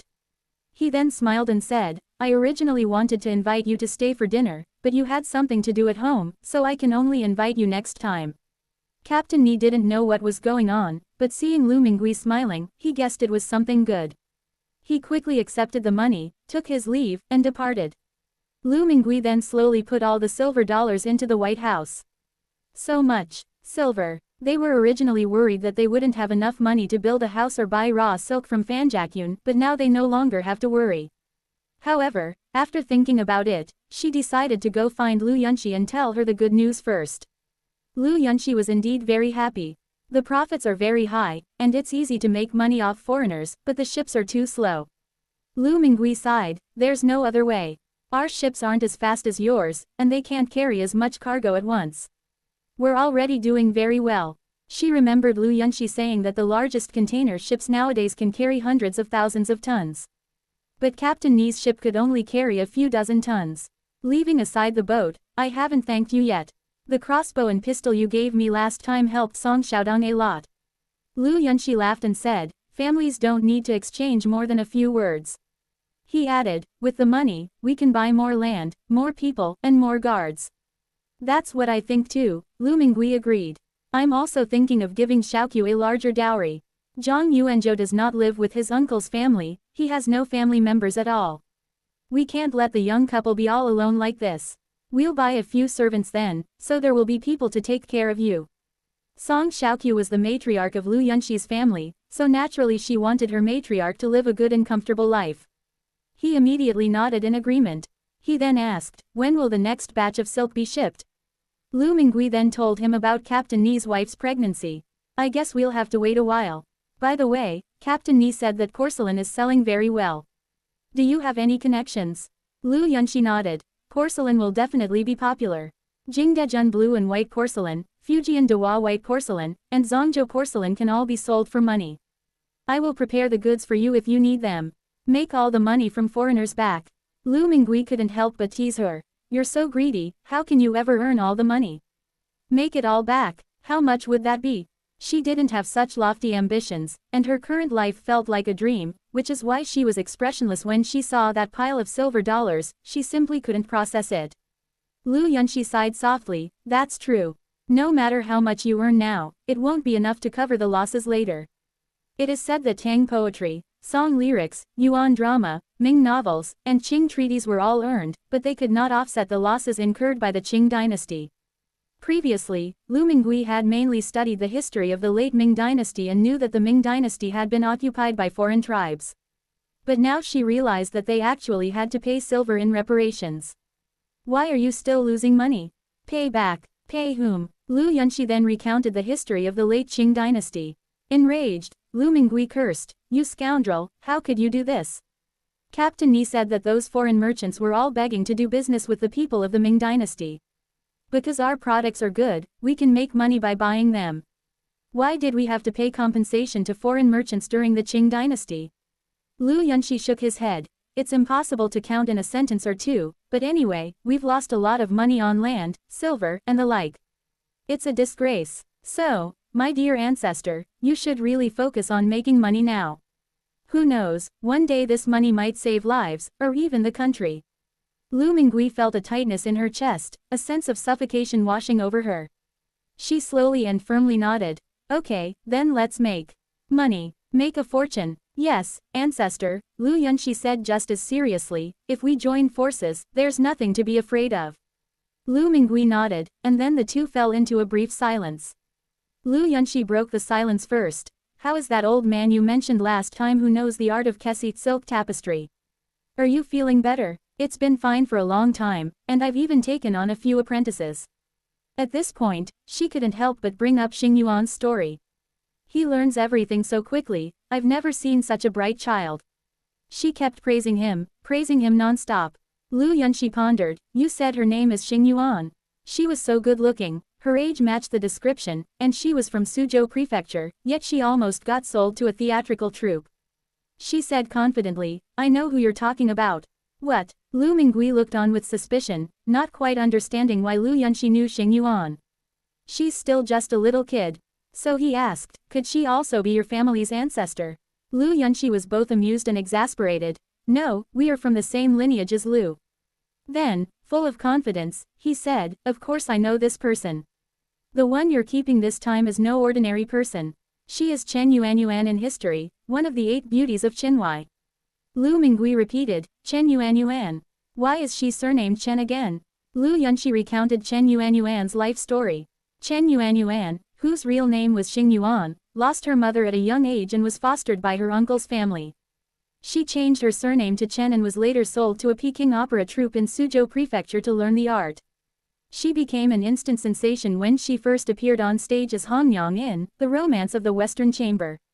Later, he was forcibly bought back by Tian Hongyu, the emperor's father-in-law, and began to get involved in political turmoil. She was sold to Wu Sangui by Tian Hongyu, and then abducted by Lu Zongmin, a subordinate of Li Zicheng. Subsequently, Wu Sangui led the Qing army into the pass, plunging the country into chaos. Chen Yuanyuan wandered from place to place before finally returning to Wu Sangui's side. She remained there until she was over 50 years old, when she shaved her head and became a nun. Lu Yunxi recounted what she remembered about Xing Yuan, and then sighed. Later generations said that Wu Sangui was so angry that he surrendered to the Qing and led the Qing army into the pass. HMPH. They actually blame all of men's actions and their ambitions on women. They want power, but they're using women as a pretext. That's hilarious. If she had a choice, I don't believe she would want to be passed around and snatched away. These women have been stigmatized for far too long. Lu Mingui felt extremely sorry for Xing Yuan. She couldn't help but feel sorry for him whenever she saw him. Xing Yuan is such a well-behaved and sensible child. I never imagined she would have such a life. These people are worthless. They're robbing each other like this, treating her like merchandise. Lu Yunxi advised, please don't be angry. Since we've taken her in, we should protect her as much as possible. Chapter 330 Colleagues. Lu Mingui thought so too. Of course, this child has a quiet personality and is not an ostentatious person. Let her learn some skills in the backyard and grow up peacefully. After saying that, he added with some concern, you just said she'd become one of the 8 beauties of Qinhuai. Won't something happen now that one person is missing? Lu Yunxi laughed and said, regardless of whether something will happen, would you really be willing to send her back to the opera troupe? Are you willing to let her waste her life wandering aimlessly from now on? Lu Mingui immediately became protective of her own. Of course we can't bear to part with it. Although I've only taken her in for a few days, I already treat her like my granddaughter. Just like Man, they are my good granddaughters. When she grows up and gets married, I will promise her a grand wedding procession. In short, she's a good child, not a commodity, and we absolutely cannot let others bully her. Lu Yunxi was overjoyed. Look, even though the Lu family's ancestor came from the mountains and was an old lady who didn't know many words, it didn't stop her from being a good person, and a good person with a sound moral compass. Sure, if she gets married in the future, I'll get a share of her dowry. When the topic of marriage came up, she quickly said, didn't I tell you before that I would prepare Xiaochu's wedding dress? It's ready just now. This matter had been discussed long ago. Rather than having Song Xiaoqiu embroider her wedding dress herself, it would be much faster to have it custom-made in the future. Therefore, Lu Yunxi asked Song Xiaoqiu for her measurements before commissioning a master craftsman to custom-make a wedding dress. The master also said it would be best if the person in question could measure it, but that's obviously impossible. With the wedding date fast approaching and the wedding dress ready, it's time to show it to our ancestors. When are you free? I'll have someone deliver the wedding dress to Guanlin residence. We'll see if there's anything unsuitable then. If so, we can still fix it now. Lu Mingui made an appointment with her at a certain time before leaving first. When they returned to the Ming Dynasty, Song Xiaodong had already come back, this time bringing Zhang Qi with her. Lu Mingui then asked, have you met with Yuan Zhe and the others? Yes, I've seen him, Song Xiaodong nodded. He's still the same as before. They are familiar with the work on the mountain and do it very well. The important thing is that I'm not unfamiliar with him, and it immediately felt like going back to the past. After the mother and daughter talked for a while, Zhang Qi greeted Lu Mingui, saying, Auntie. Lu Mingui quickly took out 10 taels of silver and gave it to him. Good boy, you've worked hard. This silver is for your hard work. Zhang Qi quickly refused, you've already paid me 50 taels of silver, why are you giving me more? I can't take more than that. Lu Mingui deliberately put on a stern face. Captain Ni told me that we encountered pirates this time, didn't he? Then he looked at Song Xiaodong and said, you child, why do you always only report good news and not bad news? Back when I was at Qian the carpenter's house, I would only talk about what I had learned when I came back, never about how much I had suffered.